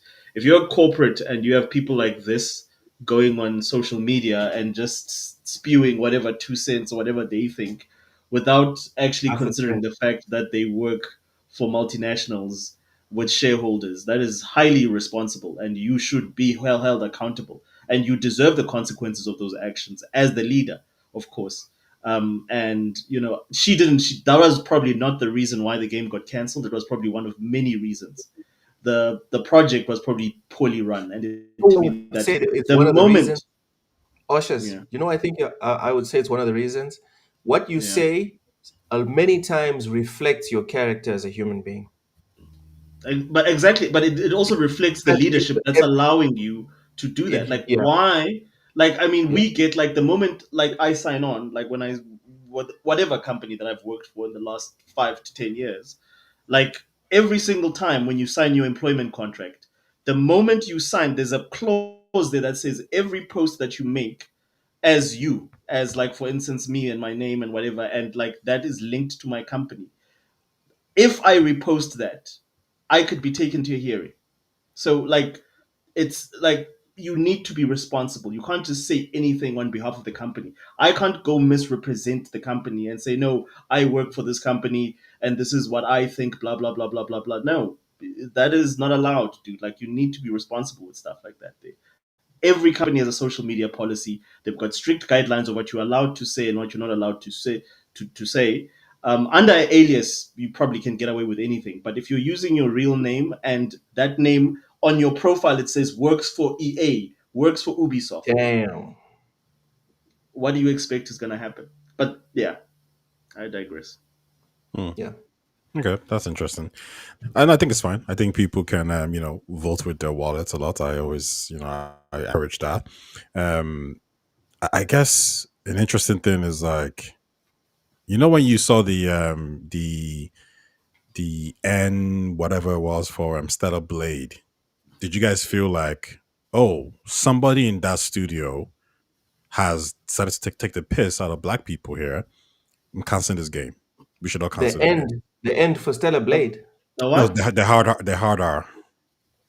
Oh my god. No, man, that was just interpretation. Like, that's like a language thing. That's got nothing to do with you expressing your political opinions, and saying, like, the other dude that say, like, what, I don't like But stupid no, no, white no, dudes no, no. Fair or enough, fair whatever. enough, fair Or I enough. don't want to hire. But let's say, for argument's sake, let's say it was like some random guy who everyone's like, oh yeah, he's racist, and but like, hey, listen, we've spoken to him, we've patched it out. Would you still say no? Sorry, like the one person was racist in the Shift Up studio. For argument's sake, would you Yeah, dismiss that blade, or would you still play it and buy it? I would still buy it. Like, I mean, I'm not talking about buying it. We're talking about, like, when we're talking about, like, whether the game, like, got canceled. Isn't that what we're Well, discussing?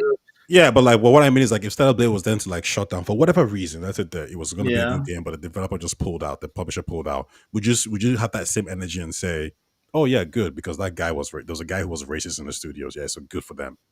Or would you Yeah, say, "Oh shit," like I would that was going to be say a dope game.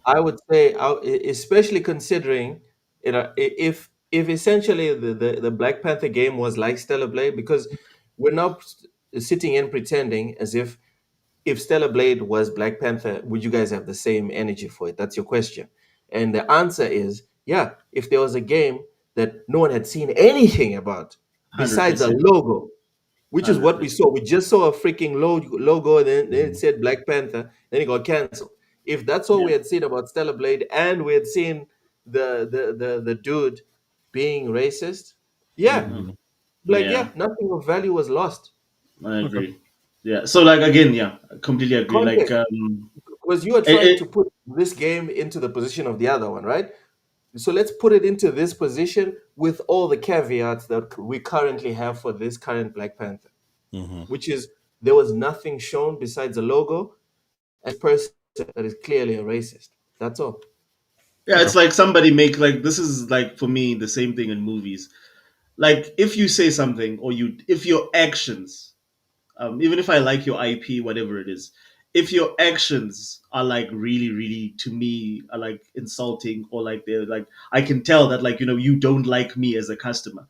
I'm the guy that's supposed to write you sorry to buy your game, but you have a dislike or distaste of people that look like me or that in some similar way or fashion are like me, and that like that and I feel connected to that and it. I'm not gonna go support your movie. I don't give a crap how good or how brilliant your art is. It's the same like with people that attack, males or guys and say like, yeah, like they want to they make great movies, they make great art, but they have these opinions about people that consume their art. And in a lot of Yeah. cases, it's like people that have issues with dudes. Like I know they like certain things about dudes, and like they don't like the fact that dudes like certain type of characters in art, and they want to then be vocal about that and they still want you to support their art. No, I'm not going to support your art. I don't give a crap how good your art is. Like your Yeah. Neil Druckmann's, you can kiss my ass with that. Yeah, it's just there was I asked a similar question to a guy who is a huge fan of Souls-like games. Loves Miyazaki's products, loves Elden Ring, and he had the same energy about like racism and all that kind of stuff. And also and even like woke content. Or he said this or he said that. And as soon as I said, well, how about if Miyazaki had some racial like racist comments here and there, and those people who were racist in Japan, who said like, oh, immigrants, especially the black ones, they're terrible. Like if they said that, what would you do? And he's just he paused and he was like, oh shit, like it's Elden Ring, I gotta play it. So I'm like, What? okay. So I feel like Yeah. some people like it's easy to to stick to your guns when you don't care Nah, about the man. product. If Kojima woke up tomorrow, right? I was like, that Kojima nigga woke up look. tomorrow and decided to start going in on some wild stuff that a lot of people say goes on in Japan, which is one of the reasons. Like, no shade to the Japanese people, but I would rather move to Europe than Japan. Yeah. And Europe is not very accommodating to people that look like me, but I'd rather move to Europe than Japan or China. Point is, if Kojima decided to wake up and do whatever it is that gets done over there, then that'll be it, bro. I'm not buying any Kojima stuff anymore. My life it will be just fine. If he But woke up and he was on his Elmo. all right, all right. Poison Maniac says being discriminatory against any kind of race isn't a mistake. 1,000,000%. Dorian Gray says people act like bigotry only goes one way. No, it really doesn't. And Oshus, to your point about people that make stuff, then they want to sell it to people that they obviously dislike. It just reminds me of the whole. Remember Charlie's Angels, the new remake. I love, Yes, yes, the I love feminist, what yeah, happened to that movie. I love it because the yeah, media and the actors and actresses in that movie were like, this movie is not for the male gaze. And exactly. Like, the male gaze was like, all okay, right, I'm out. No one went to that's watch it. And then the next week time, they were like, this movie bombed because of men. Men are the problem. It's like, bro, you done said, right? Following this example, this movie ain't for black people. Suddenly, no black people go and watch it. Like, oh, yeah, this movie bombed because of black. It's like, come on, bro. yeah. Come on. You can't have your cake and eat it too. You can't do that. Mm. You I can't mean, do that. it's the whole Disney syndrome. It's what's happening with Disney right now. They've literally made shows where they attack the male internet fans and everything, like everything after phase three that was made, all the way up until phase three, that was made for dudes who read comics, who support this stuff. They were the majority that went to see this, and everybody knows this. They decided to start making stuff that is not for the people that bought the stuff, and they made the content. In the content, they basically like She-Hulk. That whole thing was a propaganda piece against internet bros that like Marvel, and I'm like, but what are we doing here? Do, Why? do you do you hate money? Money? Do you hate it? Do you not want any more of this sweet sweet You money? know what And it guess is? and like just one last thing. What was the highest grossing Marvel movie this year? I think it was I'm Captain not America sure. at 400 and something. Okay. At 400 and something million. They can't even get over a billion anymore. The only two Marvel movies since Phase 3 that have gotten over a billion are both either not made by, sorry, either they're from Fox or they're from Sony. The one is Ryan Reynolds' Logan versus, or what is it, Wolverine versus Deadpool, and the other one was Spider Man by Yeah, Sony. Those are the that only two, and those were targeted at dudes. Look at Every this. single Look other at this Marvel guy. You're project such a has fraud. Like, what do you mean made by every Sony? It single. wasn't made by Sony. It was It was made by Disney. Marvel, but it was published by Sony. It's a Sony property. It's Yeah, not a but Marvel no, property. but Marvel has creative rights. No, but like it's a Sony film. It's a Sony picture. Yeah, It but goes Marvel. on to, Yeah, but Marvel. yes, Yeah, there's a true, but deal between the Marvel. two. But Marvel has creative rights. Marvel has creative rights, that is correct, but it's a Sony property. Very distinctive. Yeah, It's but so like, I not the mean, it's same yeah, thing. but not a video yeah, but game. wait, hold on. The thing Are we is, not giving? it's Are we not it's giving not. Marvel? No, hold on. Are we not giving Yeah. Marvel any credit for the Spider-Man movies? Then No, we're not. No, We no, can't not give really. them you're not No, giving credit them for. credit for no, No Way Home and all these other No, projects. Homecoming. no. They made home. no. Those What are the hell? executive produced by Sony. No, Sony has the final say what goes. It's not No, they don't. Feige No, co-produced. Marvel has No, the it's like creative right. no, Marvel is the it's one who like no. makes the Outdiamond. Oh, look, decisions. no, Listen, no. That is a Ty, very Ty, that deal is complex. But the woman, I forgot what her name is. She was a creative. She was the head of Sony, and then she quit, and then she went to become like a um almost like a creative consultant. She is the one that is representing. She's the one that oversees those projects with Kevin Feige, but she represents Sony. Those are Sony movies. You know what? You say the Sony movies, yeah. Then why weren't the previous Sony movies good? Which ones? that's a topic for another day, But dude. that's not what we're What arguing we here. What spoke I'm saying about, to you is that in terms of like the direction, Tai, that they've taken, if you look at every other Marvel property and you compare it to those two properties, those two stand out. They stick out like a sore thumb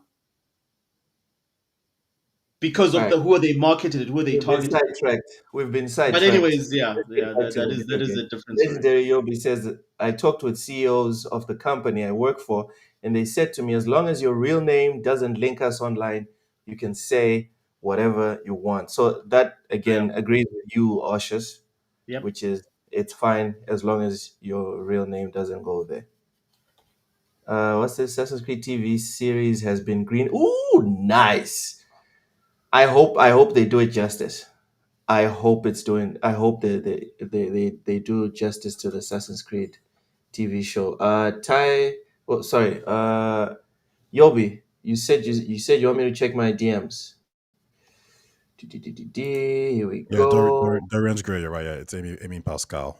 Marvel has Yes, Amy creative. Pascal. Marvel has creative Oh my right. God, is Obviously, she related to Pedro Pascal? Please tell No, me she's not she's related to nah, Sony. Pedro Pascal, bro. nah, she's not. Oh my God, I've had enough. I have had No. enough of Pedro Pascal. We're not even going to get into why, but I've had enough, bro. I've had Yeah. enough. He's made enough movies. He has featured on enough products. It's okay. It's okay. He can now go down as a legend. It's over, bro. Leave us alone, Pedro Pascal, please. Yeah. So Please. Sony, so Marvel has creative contribution. They All right, can, Archer. All but they right, let's don't get back own to it. the What is this? let's Get get like back you're doing your fingers as if like that's a like they have creative to the rights. No, no, they All don't have right. creative They rights. make They these don't have creative decisions. rights. They No, they don't have creative no rights. no Go Don't no. make look it me up. Sony. mute you Okay, to be guys. clear, okay, Sony has given them creative control, and the reason why they give them Ty, don't creative make me mute control. you guys. They are involved in certain creative aspects of the production. Cautious. What a joke! Cautious. Don't make Simple me as mute that. you. You know nothing. Don't make me mute you.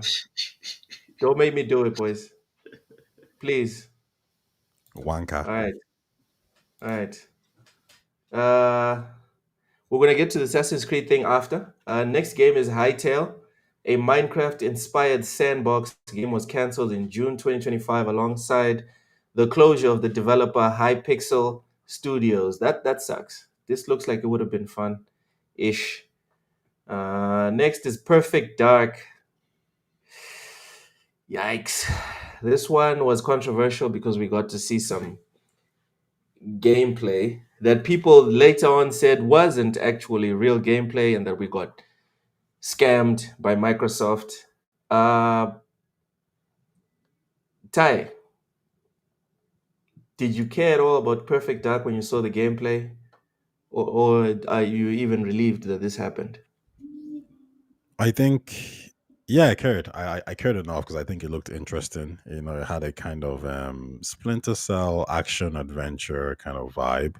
Mm, Unfortunately, there were parts about the trailer that did look a bit suspect. Like it looked too choreographed, if I could say that. So mm, overall, I just think it's just a massive waste of time and money. If this studio was managed properly, this game should be launched in 2025. Like we really should be here. Like right now, we all should be like, you know, itching to just get off this podcast and go play Perfect Dark. But yes. unfortunately, it was probably like another 5 years away, which is just shows a complete absolute disaster. It also kind of shows you that that X has problems with management because this is their studio. They're the ones who built this from the ground up, and they just shut it down. So it's almost like they need other people to help them get to where they want to be. It's an L on many. It's a massive L for sure. Um, Mm, should it have been cancelled? Well, yeah. If it has no release date and the project seems to be stalling, then I guess at some point you gotta get that team and move them on to something else, or maybe it's just better to reallocate those resources and give them to Obsidian. Give them to Obsidian and get Obsidian to make Fallout New Vegas 2, etc., etc. Maybe even take some of the funds from this game and go put it into Game Pass. Get some day one games again. Every single move you do has to grow the ecosystem in some way, shape, or form, or at least has to keep people happy. There's no point in developing this game and it drops and it's a 7 out of 10.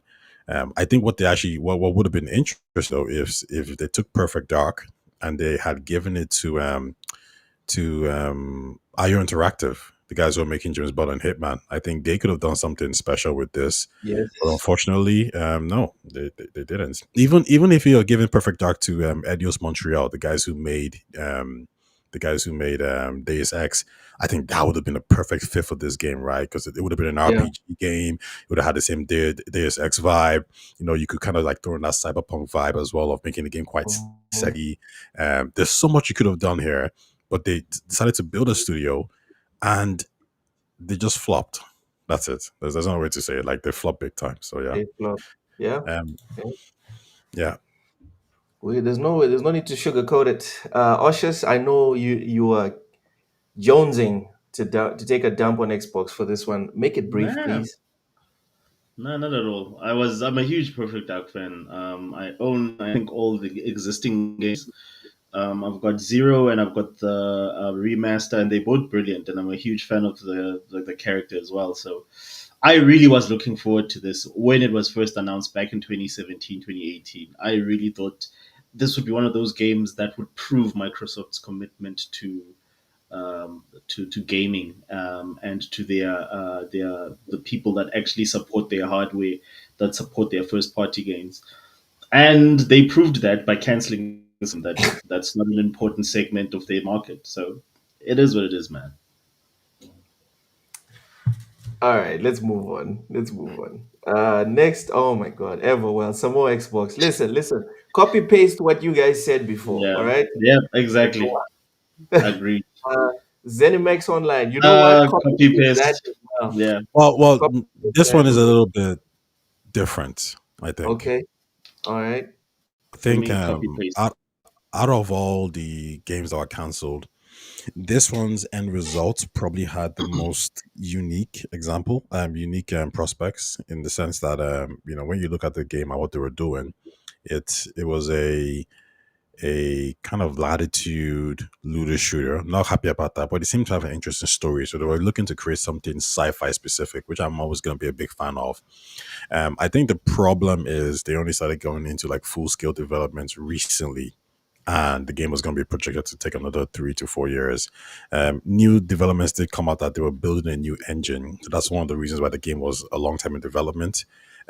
Which kind of makes you think if they weren't building a new engine, they just decided to stick with Unreal and just use that the game could have maybe launched earlier. I think out of all the projects that got cancelled, it was the one that was probably the most unique, and it's the one that I probably would have been interested in playing, to be honest.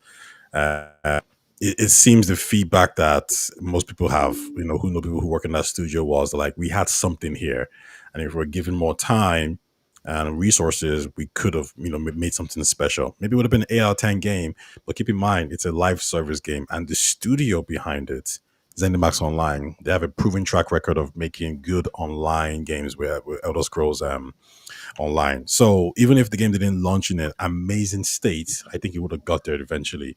So out of all the cancellations, this one is the one that probably hurts the most. And honestly, it probably hurt Xbox the most. This is the one that everyone said that Phil Spencer was actually enjoying playing. Um, but out of all those other, out of other three, it was probably the one that was going to cost the most money as well. So that's probably why it got cancelled. Yeah, like whenever Phil Spencer comes to your studio and says, "I love your game," he starts sweating bricks. Yeah. Yeah. Well, keep in mind, I don't think Phil is the one. Maybe Phil is making his decisions, but I feel like just a lot of these things are probably just out of his hand. And I think he's just quite maybe naive in some aspects on what's going on. Like I wouldn't be surprised if Microsoft just says, "Yo, do this and do that." That's it, and then they have to make a tough decision. He gets paid a shit ton of money for someone that's naive. Eh? Yeah, true, true, It's They, they truth, man. keep they just keep backing that money truck up into his driveway, just giving him promotion after promotion. Maybe being true. naive is a good career move. I will say one thing about Phil though. When I think in the future when people look back at his tenure at Microsoft, and I think all these reports come out and details, or maybe he decides to kind of tell his Write a story. book. Yeah, write a book. I think people will be surprised at what he's actually done for Xbox behind the scenes, in the sense of, I think there's real sentiments that Phil was like extremely good at saving Xbox. Like I think most people understand that like he did save Xbox, and I think he was also extremely good at convincing Microsoft to actually invest in Xbox. Oshos is the guy who always says that Microsoft hates Xbox, they don't like Xbox, but they keep throwing billions at it. And the reason why Billion. they've done that is because Phil Spencer, he's a good salesman. He was able to convince Satya and the whole board to stay in Xbox. And there's a very important quote I can look up, but it's where Phil Spencer says that like he's Which means he's concerned not a about gamer. Google and Facebook, and he's not concerned about Sony because he knows Sony, cares about the industry. That He was knows, years ago, actually. That was yeah, before the Series X even came out. I remember yeah. that quote. And the last part of that quote is really important because he says Google has, like the search engine and YouTube, and Facebook has social media, and Amazon has and Amazon has Amazon shopping or whatever it is, yeah. And he says that the equivalent of that to Microsoft could be gaming. So I think he genuinely felt that like we could take over gaming in a good way. And the only way you can see, like when he says that statement, well, is that going to happen? Well, when the CEO of Microsoft invests 80 billion, then that means, yeah, Phil Spencer was able to convince the CEO that like 80 billion is the way to go. Like let's go all out in gaming. And I Yeah. think what's just happened is obviously mismanagement has occurred and other factors, but the key thing here is probably just AI. At some point, Microsoft also said to Beginner. themselves, "Hey, listen, I think gaming is the way to go. I mean, you convinced us, but we think AI is a bigger play," and I think that's what's Yeah. happened. Beginner, thank you so much. Says Phil must be amazing in meetings. Within a few years, it went from we're closing Xbox to here's 70 billion for Activision. Crazy skill. Like I would like to have a I'd like to speak to Phil about his PowerPoint presentation. Like I'd like to know how does he do it? What's the strategy? How do you lull the people into seeing whatever it is that you put up and then just signing off and saying, yeah, yeah, this is a good idea. I'm I curious think on it that. helps to be a day one Microsoft guy. I mean, he's worked for Microsoft his entire life, just like Satya Nadella. These guys have been with Microsoft their entire careers. I mean, there's videos if you look for I think it's Satya back in the day. nepotism.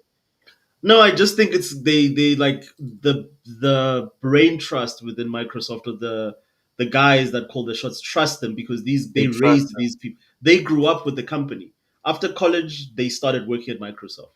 Those guys bleed Microsoft. Like if nothing comes before Microsoft. That's how important that organization is to them.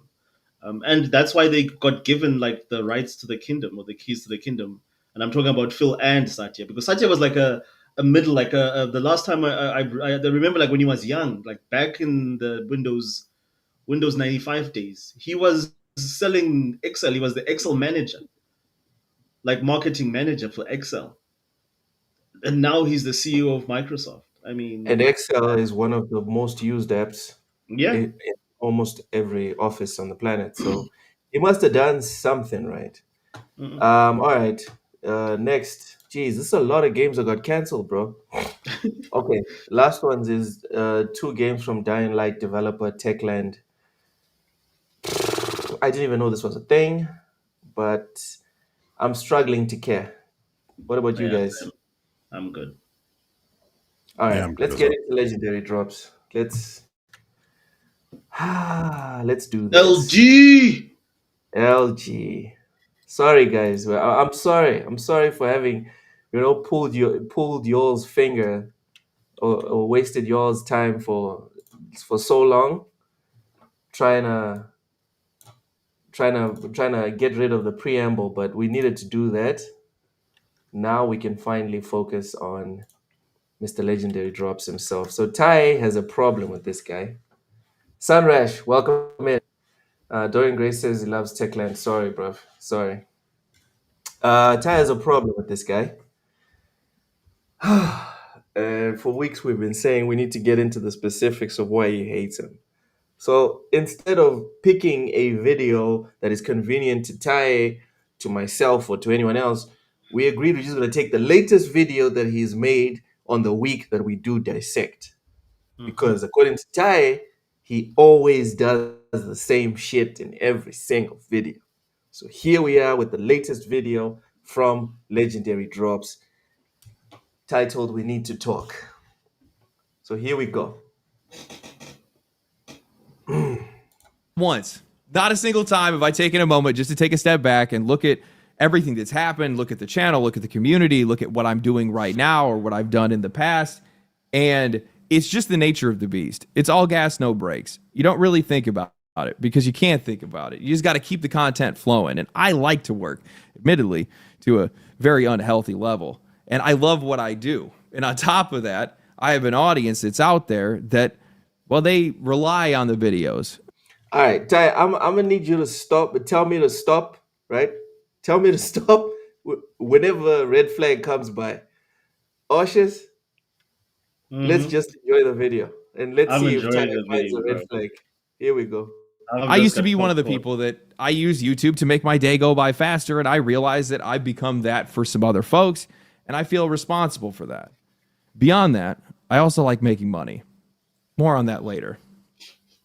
It's been almost an entire year since I made a video, just kind of talking about where we're at, what's going on, what's happened, anything else that's going on in the background. And in that time, I went from a relatively unknown dude to I don't know what is happening. I'm talking under 100,000 subscribers, and then 6 to 7 months later, all of a sudden, I am chasing 500,000, almost 500,000 subscribers. And I only ever got into this just to build a resume, gain some experience, and then use that in digital marketing. But through your support and your generosity, you turned it into a job. Since then, things have been crazy. A lot has happened. I've experienced a lot. I've gone through a lot. I've had some high highs and some low lows. And while I'm not getting into the nitty gritty on just about everything, I still have a lot to say. More recently, I've noticed that there's been some really high praise of me and also at the exact same time, some very heavy-handed criticism. Some people. Ty, I think he's talking about you. I think he's talking Same, about yo. you, Ty.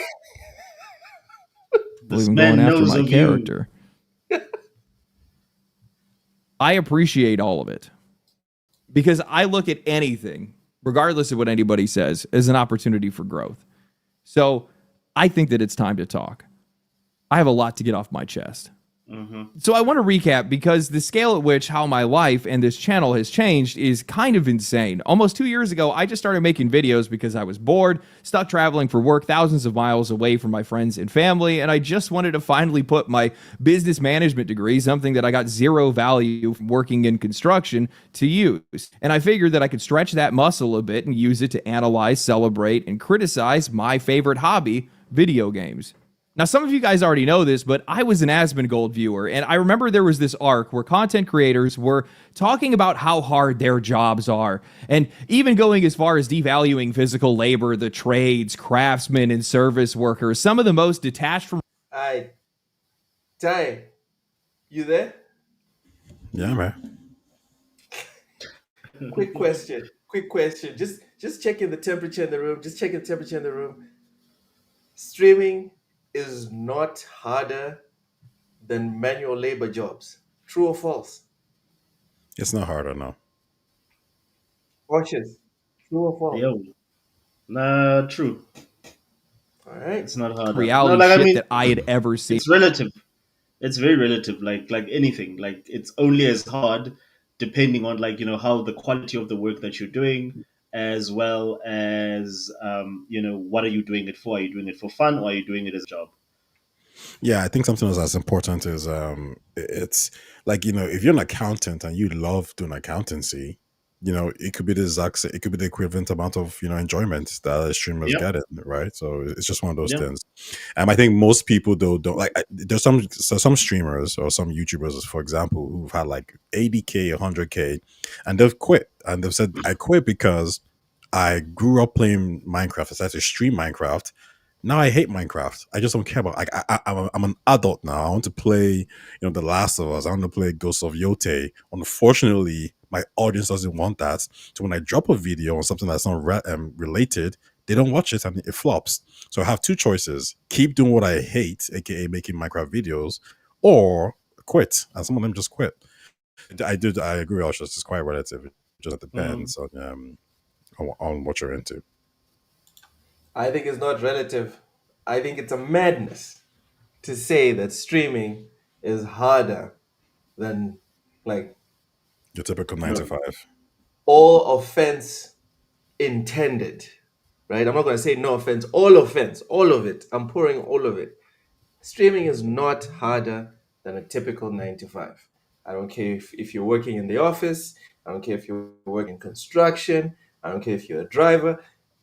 99% of jobs on the planet are harder than streaming. That's what I think. But let's get back to legendary drops and wait to see these red flags that Ty assured us exist in every single video. Especially for somebody who worked in construction and watched every single day what those people went through. When Asmongold reacted to one of those videos, standing with the common worker and acknowledging that their work is more demanding, he did point out that content creation does have its own set of challenges. And when a chatter had popped up saying something along the lines of anybody can do it, his response stuck with me. He had said, if you think it's that easy, then do it.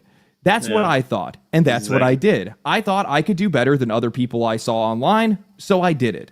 That shit hit me so hard. I was one of those people. I thought it was easy. I thought it was all luck. I still do to this day. Well, not the luck part. You definitely can make your own success. But after watching a wave of YouTubers covering games in a soft, passive voice, just echoing somebody else's opinion, I felt like maybe I had something more to add, or at the very least, that I could do better. So I started making videos.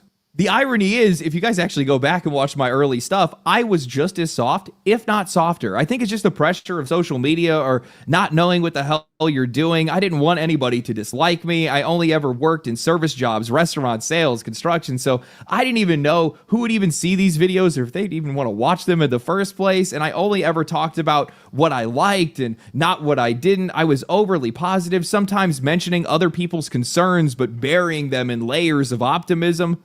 My first videos were on Final Fantasy 16 and how it was going to be the greatest game ever. And then I made 2 more videos, one about how MMOs can change you for the better based on my own experiences, learning leadership and social dynamics, and another video on Diablo 4 where I, a longtime Diablo fan, had been totally removed from the larger Blizzard discourse, convincing myself that it was going to just be the best game ever. I was wrong, so wrong that I would then cope and seethe over a series of videos before I finally realized that, yeah, Blizzard sucks.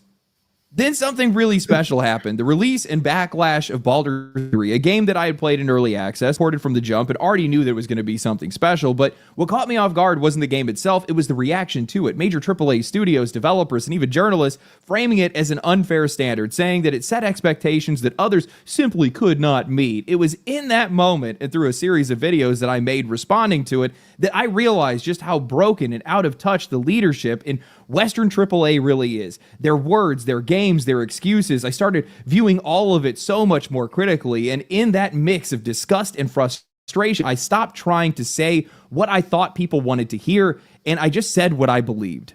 Pause it for a Since sec. then, I've made videos celebrating the games that I love, tearing down the ones that I... Here we go. So first of all, the framing is quite incorrect here. I have no issues with this guy. I don't know who this dude is. What I do know is video you played on your channel where I was like, what's this guy talking about? This is garbage. This is incorrect. And that's when I specifically criticized that.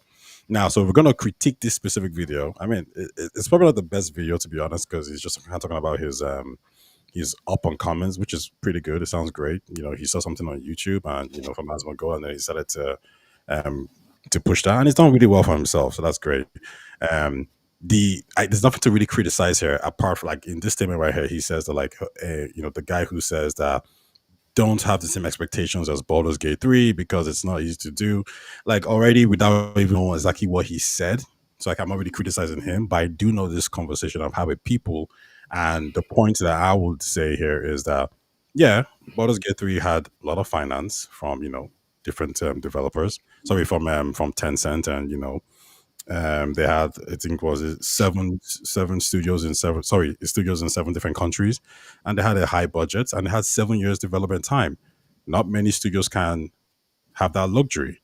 So if you want to say, well, Baldur's Gate 3 did it, well, number one, what makes you think everybody has those resources and time to do that? That's just number one.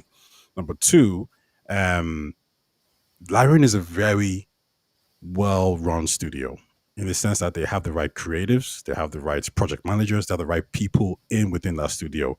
Not every single movie or music or album can be that good. Not everyone can be a Kendrick Lamar. Not everyone can be a Christopher Nolan. However, it's okay that we get some of these 7 out of 10 games or 7 out of 10 music videos or 7 out of 10 books, right? Not everyone can make a Harry Potter or Lord of the Rings. So when you're involved in a creative industry, you're going to get fluctuations of quality. And somebody's 7 could be your 10. And that's really my main pointer. So I'm not really criticizing what he said per se, but this overall discussion, I remember thinking, yeah, Larian has done pretty well for themselves, but they had a lot of help along the way. So my only pushback there is that, like, the people that were critiquing him were people that work for Ubisoft. So this is not a bunch of indie guys saying, well, you know, not everybody can make that game. This is people that make games that cost 300 million saying, well, it's not fair.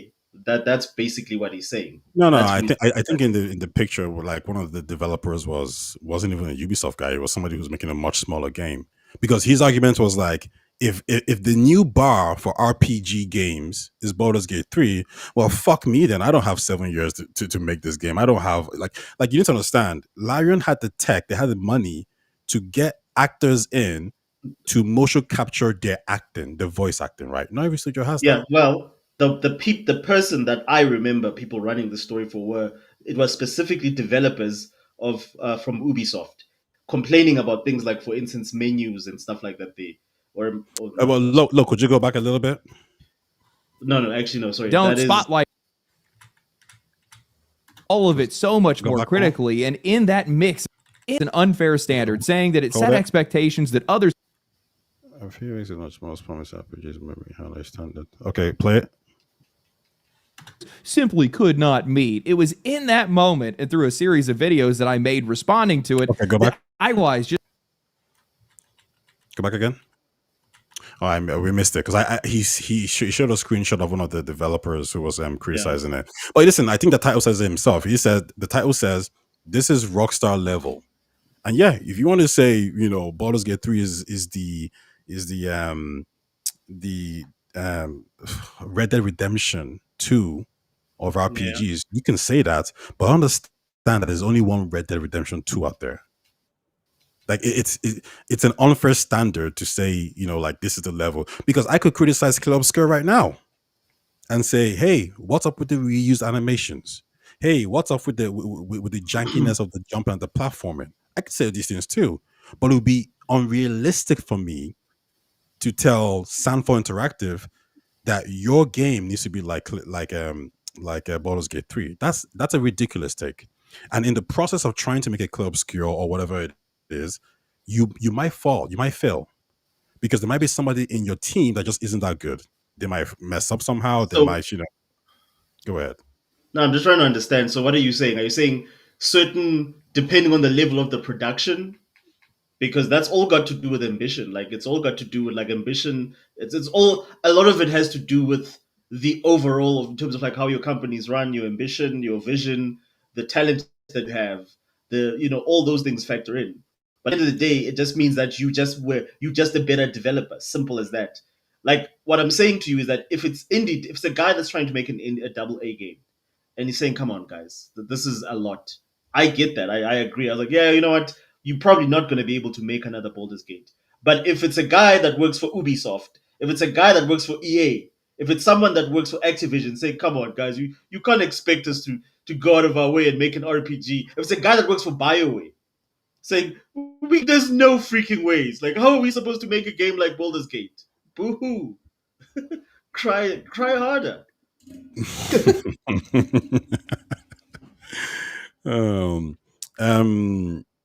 to respond to that, like if it's somebody from BioWare who's making that kind of claim, I mean, even that can be true because there's just different dynamics being involved. EA as a publisher is probably getting their hands into BioWare, and we saw the Jason Schreier report where the game was a live service game at the start, and then that kind of messed them over. They tried to change a few things, but they didn't have enough time. Like there's just so much complexities, like in making video games, that to almost say like, well, I expect every game to be like Club Obscure or Kingdom Come Deliverance 2, or like even Nintendo messes up sometimes. What was the game? Metro Prime Other M.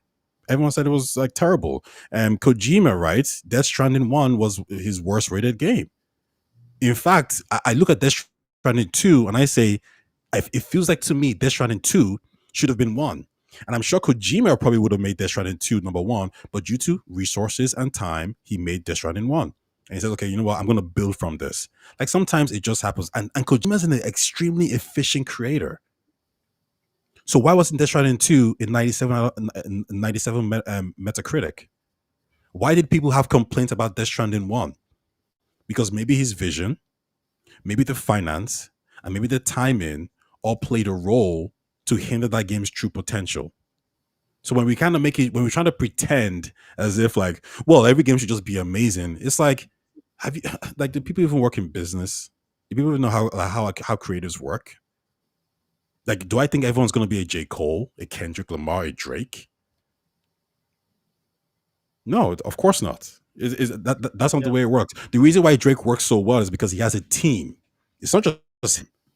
Same thing with Kendrick. Like, don't get it twisted. All those images of the battle between Drake and Kendrick. Kendrick probably has people who are able to get those thumbnails, maybe help him with some kind of catchy things, get the right beats. He has a team of people who made him the best version of himself. In the same way how Baldur's Gate 3, Lyron Studios have the right people in place to make the best version of the game that they want to make. And in some situations when you're, working with another studio or, you're creating a product, there might be someone there or a group of people there who just aren't that good. And it sucks, but it's going to hinder the team. It's going to fuck up. An example would be Dragon Age Veilguard, right?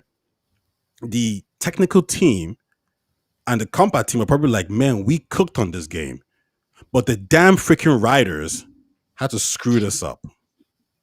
Like, what the hell is this stuff about about switching this? You're unsure. Like, who wrote this crap? Like, I did my part. Now I'm getting laid off because the writing team couldn't tick the box. Yeah. And And I for agree. Larian, they had the right combat guys, they had the right story guys, they had everybody in place, and they had the right support from aka maybe a Tencent that says, yeah, we'll give you 7 years. How many publishers are turning around saying, yeah, we'll give you 7 years? Xbox just cancelled Blackbird, 7 years in development. In their mind, like Sanchez probably thinking like, well, how come Larian Studios did it in 7 years? You guys on your seventh chair. Where's the damn game? Cancel this shit right now. Because you've identified that there's inefficiencies. That somebody you trusted at that studio or a group of people at that studio just aren't doing the job properly. And they might have genuine takes. They might be genuine in how they feel, but being genuine doesn't lead to good outcomes. You need more on that. Nobody is going to feel Spencer is an asshole in terms of he hates gamers. He's an evil person. Everyone knows he probably really wants to do like the best for Xbox. The problem is maybe his naivete, maybe his lack of future understanding of how corporations should work has led to this situation where everyone's getting fired. And that's over. I don't know if you guys all get my point. Maybe the chat gets my point, but I'm just trying to say the idea that we think every single game can be a Red Dead Redemption 2 is absurd. I think what's absurd is that we have accepted the fact that every game can't be a Red Dead Redemption 2. And we keep supporting slop that comes out unfinished. And it's not my problem if you can't do your job, bro. like this to me it's as simple as that. It's like, well, okay, so we're making excuses for professionals not being able to are they not getting their professional salary? Are they not getting paid a relatively similar salary to what everyone else and then the industry, or whatever the industry standard or the accepted standard is? I don't think there's a huge pay discrepancy between a guy that works for Rockstar and a guy that works for EA at the same level, working on Call of Duty or working on Battlefield. But I can give you one that delivers consistently versus the others that don't deliver 5 out of 10 times. Sorry, 5 out of 6 times. All I'm saying is that that is not an excuse, which is exactly what he's saying, and I agree with him. That is not excuse. Whatever constraints you have at your job is not an excuse for you not being able to deliver that quality. It's as simple as that. And the only people that actually are at fault here, and I blame those people, is us, the gamers, because we've allowed these people to get away with this. There was a time when all games were released finished. Now, 90% of the games that get put out, they need day one patches.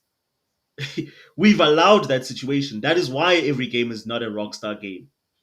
Yes, talent has to do with it, skill, vision, and all that. Yes. Same with music. All the slop that you hear today, there was a time when 90% of like the hip hop output was like, whoa, that is another like 4 out of 5 mics. It's 3.5 mics. It was all quality. Now all this trash is like it's a half a mic, because that's what people are willing to accept, because music is disposable now more than ever. Like there's No, no but you excuse for see, this type. as soon as you get into the creative realm, this will always be the default, especially when the creative realm meets the entertainment industry. um I'm gonna like I wrote this down some time ago when I was making a video. Video games are a complex dance of art meeting technology, creativity, people management, innovation, skill, finance, time, passion, sacrifice, writing, and motivation for over 4 to 7 years. If one of those elements falls apart, you're fucked. So the idea that we expect, given those variables, that Yes, everything to go perfect, it's insane. Because I'll tell you this, yeah, the world you're talking about, you get 4 games a year. that's fine. 4 quality games are better than 10 No. subpar But in mediocre the world games. I'm talking about, you get more than 4 games a year. You get I 10 don't good games. care. You get 10 games a Quality year, over and you get good quality. game. I'm I'll good. tell you right now, yeah, that stupid game that you play with the freaking half naked chicks. What's it called again? The shooting game. I don't know which game you're talking You know about. what I'm talking about? The garbage ass. Look, what's the garbage game this motherfucker plays? Which one? The shooting game with all the half naked people, that's trash. I also don't know. I know which I game you're have talking no about, but I idea. can't You know remember the the name. damn game, motherfucker. I can't remember the name. I can't remember the name. Oh, Could I live? goddamn.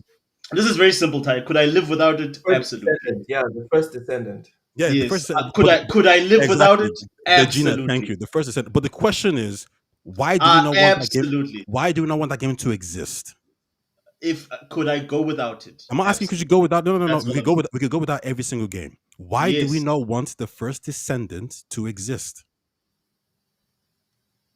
Who said they didn't want it to exist? I just said No, because I'm saying in the world you're talking about, you get 5 yes. games a year. End of story.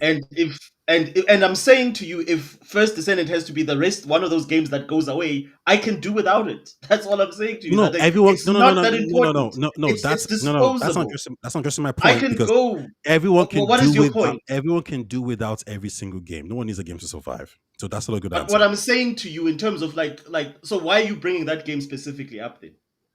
No, well, okay. Poison Maniac makes What a good is your point. point? He says who's budgeting these games, not the consumers. Exactly. So why do we not want the game to exist when we know that there's a subreddit out there for First Descendants where there are fans out there who are happy and playing and What did enjoying I the game? say? What did I say? I said the fans allow this, hence it happens. If it was But up to me, why is this bad? why? I didn't say it was bad. I just said if it was we've allowed what I'm like no. And again, Tai, like why are you now going away or straying away from the point that you were making? And your point was that art is hard. And then I was saying boohoo, yes, art is hard. This is why you have people that excel and they're exceptional at it. It does not excuse you being substandard or not being good at what you do or releasing substandard products, bro. What's a substandard product? And it's 8 out of 10, 9 out of 10, 7 out of 10. Here we go. You were the one that said, like, you put the benchmark at Rockstar, you put the benchmark at Baldur's Gate. Now we're going to what's a substandard product. The benchmark of Baldur's Gates and Rockstar games like GTA or games like God of War, I think those are very high benchmarks. And not everyone can achieve that quality of making a game. So what I'm saying is, so to your point, anything that's below or anyone that cannot achieve that goes far below that is substandard. I don't know what that would go far not, below. Would you not agree that if that's the bar, if that's the bar of excellence, what comes below that? Well, what is the good bar products? below Rockstar For games? example, I could say right now, good products. Okay, I could say, like, let me think of a game. I could say Hogwarts Legacy does not come anywhere near Red Dead Redemption 2, but it's a good game that I enjoyed. I could say Stellar Blade or even Black Myth Wukong comes nowhere close to what Red Dead Redemption 2 did. But why would I not want that game to exist? It's fine. It can exist. I just don't have to rock with it. So the idea that every game has to be this specific bar is it's insane. It's ludicrous. It doesn't make sense. Thou shalt not criticize the precious corporation. We get it, Ty. We get it. But what's your point to what he is saying in the video? No, I'm not really addressing him. I'm more addressing like the. My God, why did we start the pod, sir? The statement, sir. What are we doing? I should be in bed. Let me go get a drink. Bro. Oh my God. Focus. I need you to focus right now. You can keep playing that. You can keep playing that. Right? Your issue is legendary drops. Deal with legendary drops on screen. Tell me to pause when you find this red flag. Totally removed from the larger Blizzard discourse, convincing myself that it was going to just be the best game ever. I was wrong, so wrong that I would then cope and seethe over a series of videos before I finally realized that, yeah, Blizzard sucks. Then something really special happened. The release and backlash of Baldur's Gate 3, a game that I had played in early access, supported from the jump, and already knew there was going to be something special, but what caught me off guard wasn't the game itself, it was the reaction to it. Major AAA studios, developers, and even journalists framing it as an unfair standard, saying that it set expectations that others simply could not meet. It was in that moment, and through a series of videos that I made responding to it, that I realized just how broken and out of touch the leadership in Western AAA really is. Their words, their games, their excuses. I started viewing all of it so much more critically, and in that mix of disgust and frustration, I stopped trying to say what I thought people wanted to hear, and I just said what I believed. Since then, I've made videos celebrating the games that I love, tearing down the ones that I don't, spotlighting good and bad leadership, and trying to map out what success looks like in this industry. Because the more that I played, the more I read, and the more I researched, a pattern started to form. A handful of studios are actually listening to their audiences, actually building something for them. The rest, they're blinded by pride, by money, or just plain stupidity.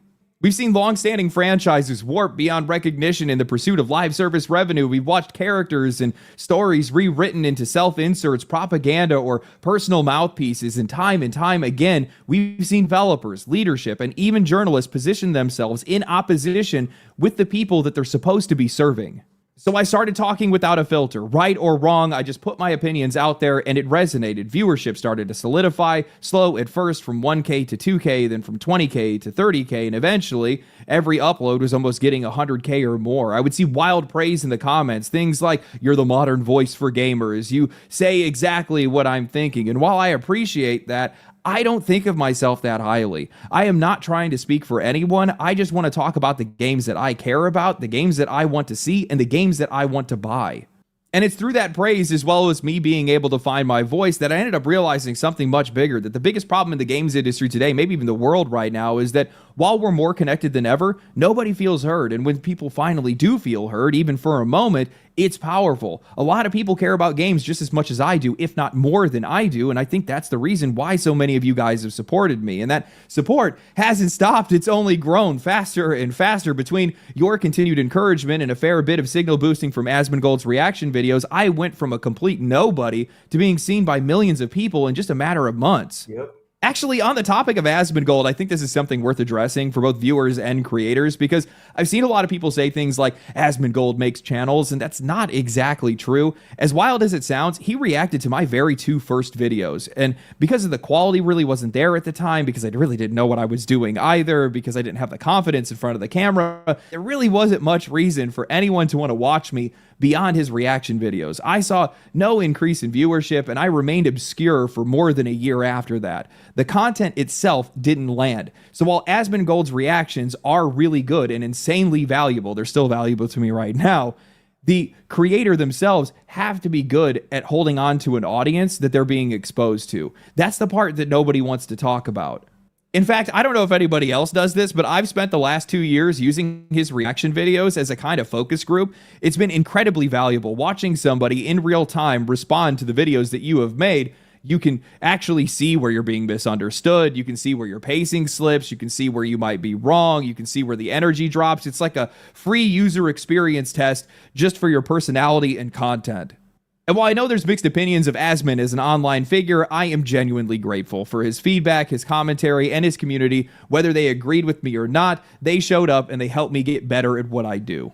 But now in the middle of this, all the support, the reactions, the channel blowing up, something else happened. Something that I don't think a lot of creators take the time to think about. It's the moment that you go from being just some guy who's making videos to being a content creator. And that's a massive difference, because one is doing it because they want to, and the other is doing it because they have to, because oftentimes their life starts depending on it. And that transition, that's the part nobody prepares you for. When you're in the middle of that transition, everything you do and why you do it starts to change, at least to some extent. At least it did for me. And I went from a guy that was essentially just talking shit without thinking twice to somebody that was weighing the costs and benefits of every single story, whether to get involved, whether to even talk about it or ignore it, or how I was going to present it, because there's a certain level of pressure that kind of comes with being a part of the industry. You're no longer outside of it, you're now inside of it. And everything you do and say can have cascading effects both online and offline. And I didn't really fully realize this until I met some journalists at a convention. And I guarantee that you guys know exactly how the story's going to go. But I was all excited to meet people. I come up to introduce myself, and these guys hit me with a, "Yeah, we know who you are." And they just walked away. Damn! I'm trying to make friends and connections, and I'm suddenly met with the consequences of my content and real. The journalists were a bunch of tires, essentially. They were a bunch of tires. That's what happened. I mean, I think he understands why that happened. I think we all do as well. I mean, when you have like in your thumbnail and you kind of frame journalists as like the other, like, oh, journalists ain't covering this. Oh, journalists are doing that. Journalists are all shills. Of course, they're gonna look at you and be like, yeah, you're attacking me in your videos. What do you mean, hello? But that's what they are, though. They're a bunch of shills. A lot of them. A No, it lot of depends. them. I mean, yeah, but Shills. it depends which ones you're talking about, though. I think people gotta be But specific. And that's the thing. That's the thing. Ty, it's like a woman that goes out there and says men are dogs. Yeah, but I If think, yeah, you specifically aren't one of them, you're not worried. You're not bothered. You don't yeah, feel like she's talking to I get what you. Luke is saying. But that's it, ne? I think it What? goes both ways. Uh, Then journalists should not be surprised when gamers react like this when it's time to buy their games, and or games that they put it favor, in for and nobody shows up because of the fact that you called us most incels and neckbeards, and you guys, you know, yeah, you were yeah. all in Gooners. agreement that that's what we are. So don't Disgusting mind us. gooners. Exactly. Yeah. Listen, relationships are a two-way street, right? Yeah. We used to love all journalists and all journalism, Yeah. video game journalism websites. We used to worship at the altar Yeah. of them. As soon as they started making us the enemy, all bets were off. Vincent Vega says, still waiting for a red flag. Bro, me too. Let's get back to the video. Real time. And that stuff also extends to things like sponsorships. Sponsorships. What a weird world that is. It's bread and butter of this industry. It's largely how you're able to make your income. And I'll tell you right now, when you're first getting started, it is so easy. So insanely easy because you're so dependent on that income to get bullied into making things that you don't want to make, signing up for things that you don't want to sign up for, and largely making things that don't even feel like you. Luckily, I don't have that problem anymore. More on that in a minute. But yeah, now you add on top of that how your audiences interpret what you say, what you support, and what you promote. I'll be honest with you guys, that first year, that like transition year of me moving from like, I don't know what's going on to, okay, I guess I'm actually going to do this. I was losing control. I wasn't sleeping right. I was stressed out all the time. Social media moves so fast and you have no idea if you're going to get kicked off at the next stop. So you're sitting there asking yourself, don't damage your image. Don't go against your values. Do I even have values? I don't know. It's 3:00 in the morning and I'm still editing this video. My cat just laid on the keyboard and deleted my entire script. This last year has just been like one long behind the scenes crash out. My sleep schedule. Very quickly, Ty, are you a cat guy or a dog guy? I'm a dog guy. I'm surprised. Ostrich? I don't like pets, bro. No, I'm kidding. I'm a dog guy. All right. I'm a doggo. I'm a doggo guy. All right. All right. Gone. It's been. I guess that's the first red flag, Ty. He likes cats. No, I think cats are dope. I love the way that they're so independent and intelligent. All right. It was rough, but I love what I do. And with your support, combined with the fact that I love what I'm doing, I finally was able to find solid ground at the beginning of this year. That's basically when it had started. And at the start of this year, I just stopped being worried about all these things. I said, screw it, because who cares about the consequences? The only thing that I care about is that you guys are enjoying the content and that I enjoy making it. And if those two things are out of line, this entire thing isn't working.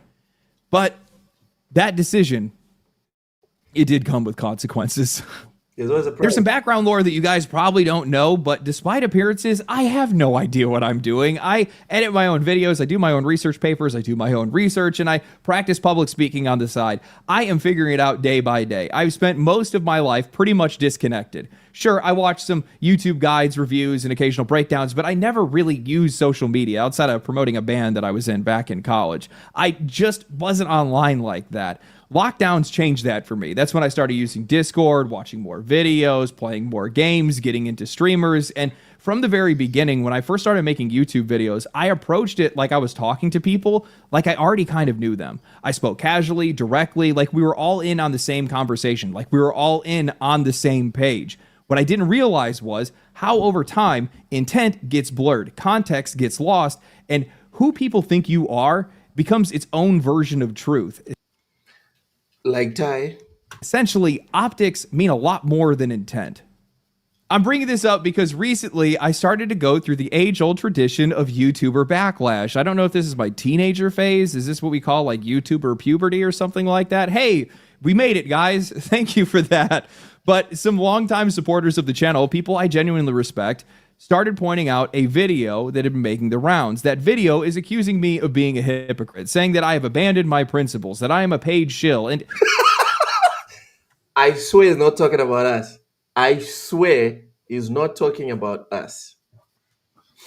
yeah, at first it stung. It hit my ego pretty hard, and I didn't even want to look at it. But that reaction, that's weakness. That's arrogance. I've said it multiple times in videos that developers need to listen to feedback, even when it's harsh, wrong, or mean-spirited, because at the end of the day, somebody is trying to tell you something. So if I am going to say that about them, then I should try to live it too. Except for the one guy that says I probably mistreat my cat. You're wrong, and you're an asshole. I love my cat. The video in question is titled Legendary Drops Gaming's Biggest Hypocrite. And I gotta say, the thumbnail, at least this guy made... God damn. That is a better thumbnail than ours, if I'm being fair. It's much better than ours. Yeah, but let's get back to the video. me look good. The editing and presentation skills were also top notch. And while I don't appreciate the accusations or the bad faith framing, calling me a sellout or assuming my intent, he does make a really strong point. My content holds others accountable. I hold the industry to a high standard, and I should hold myself to a high standard as well. While I think that there is a major difference between roles, power, and responsibility between me and the video game industry itself, and while I don't really think that I'm anything that great, I am now a high visibility voice that helps to shape discourse around video games. There is no denying that there is a sharp contrast between the guy who is criticizing the games industry and the guy who is promoting a game from within that very same industry. Now, I have the right to monetize my work, but I also know how I do it is going to be judged, and that's fair. Now, by even discussing this, I could very well be putting that sponsorship at risk. For all I know, this is technically a breach of their terms, but the needs of my audience, your trust, will always outweigh any brand deal that I take. The video in question was sponsored by NetEase, and it was disclosed multiple times at the very beginning of that video. But that video was also authentic, because from the very beginning of this year, I've operated under a clear set of principles. I sell space on this channel, not my opinions. Originally, I was approached to make a reaction style video, but I pushed back saying that I just wanted to do my usual video essay format. I told them that I was already excited about the game, that I'd already seen the trailer, and that if they wanted authenticity, the only way that it could come through is if I did it my way, and they agreed. That was the deal. I got full creative control as long as I just talked about the game that they were promoting.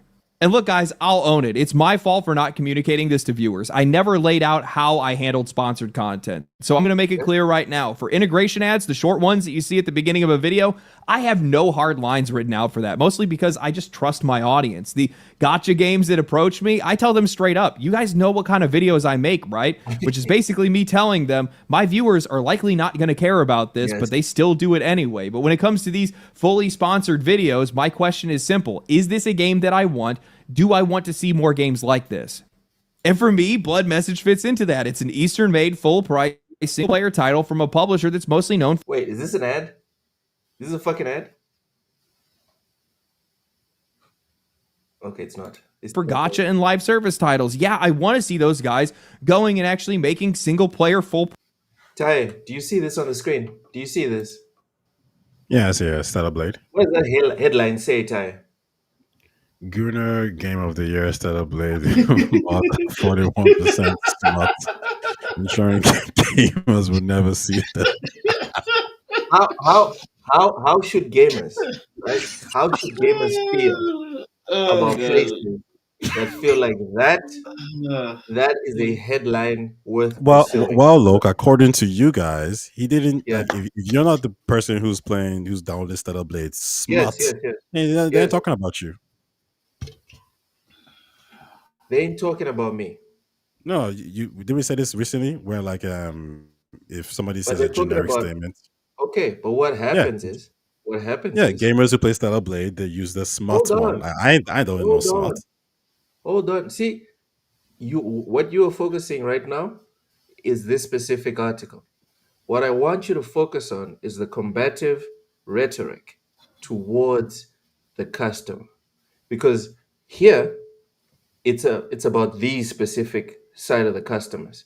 On the other side, it's about that game. I don't know. I don't know if the name is Hell Let's Loose or whatever. There's some game on PC, a first person game, first person shooter, very violent first person shooter that's now getting ported to console. Guess what? The very same people will do.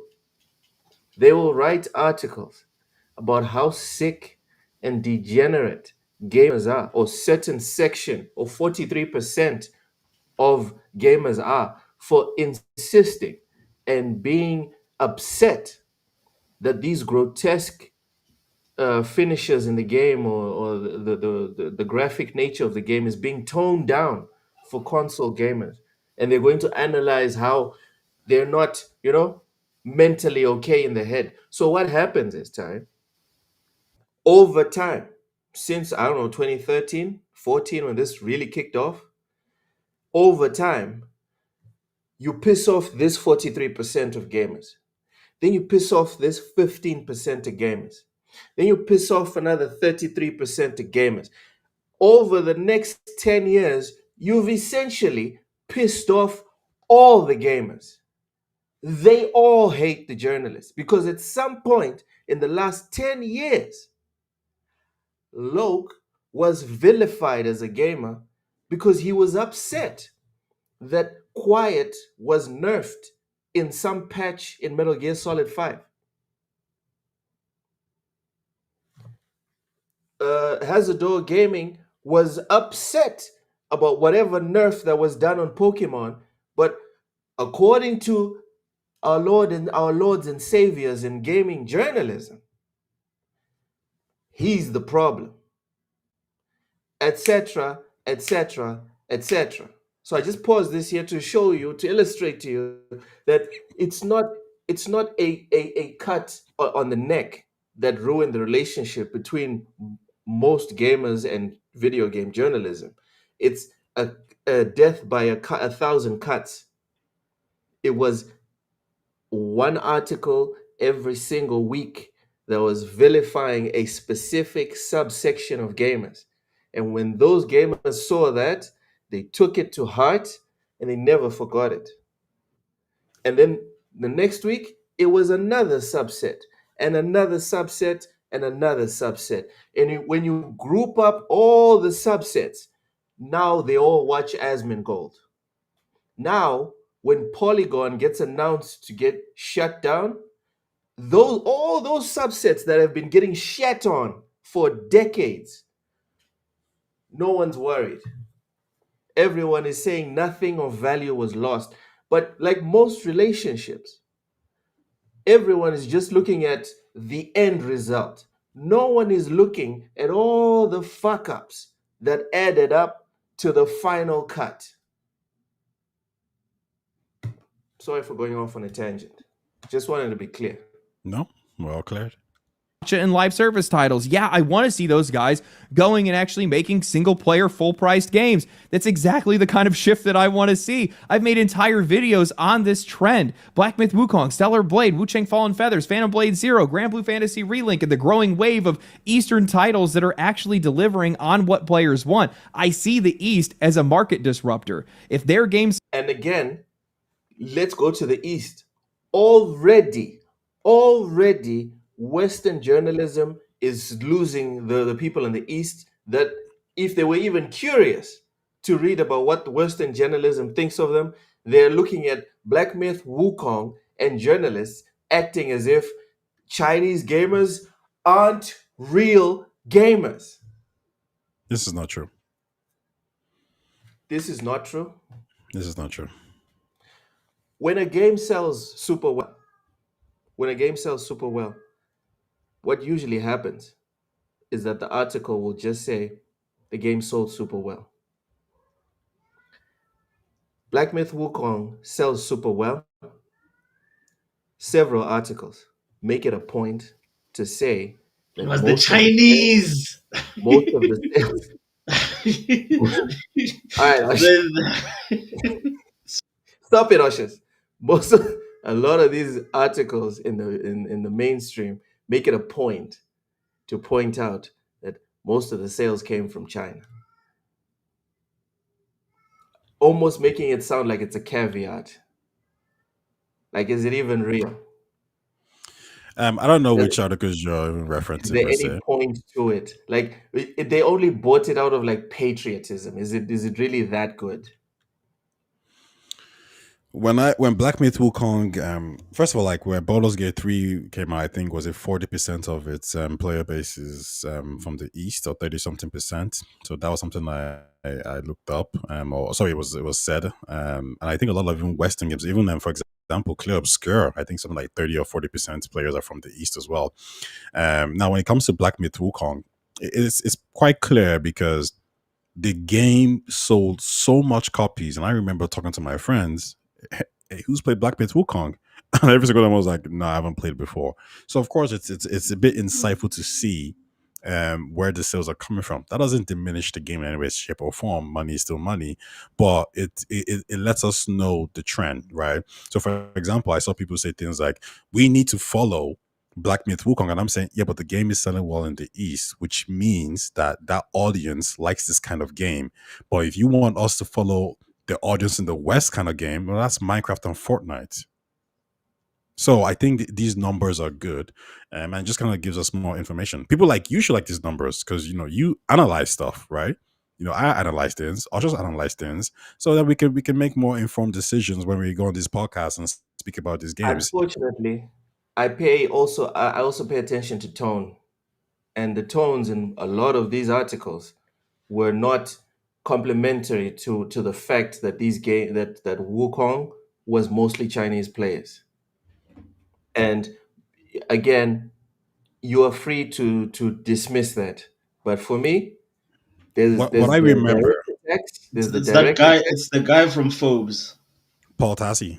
No, he's there's sound. He's cool. there's the director text, and there's the indirected text.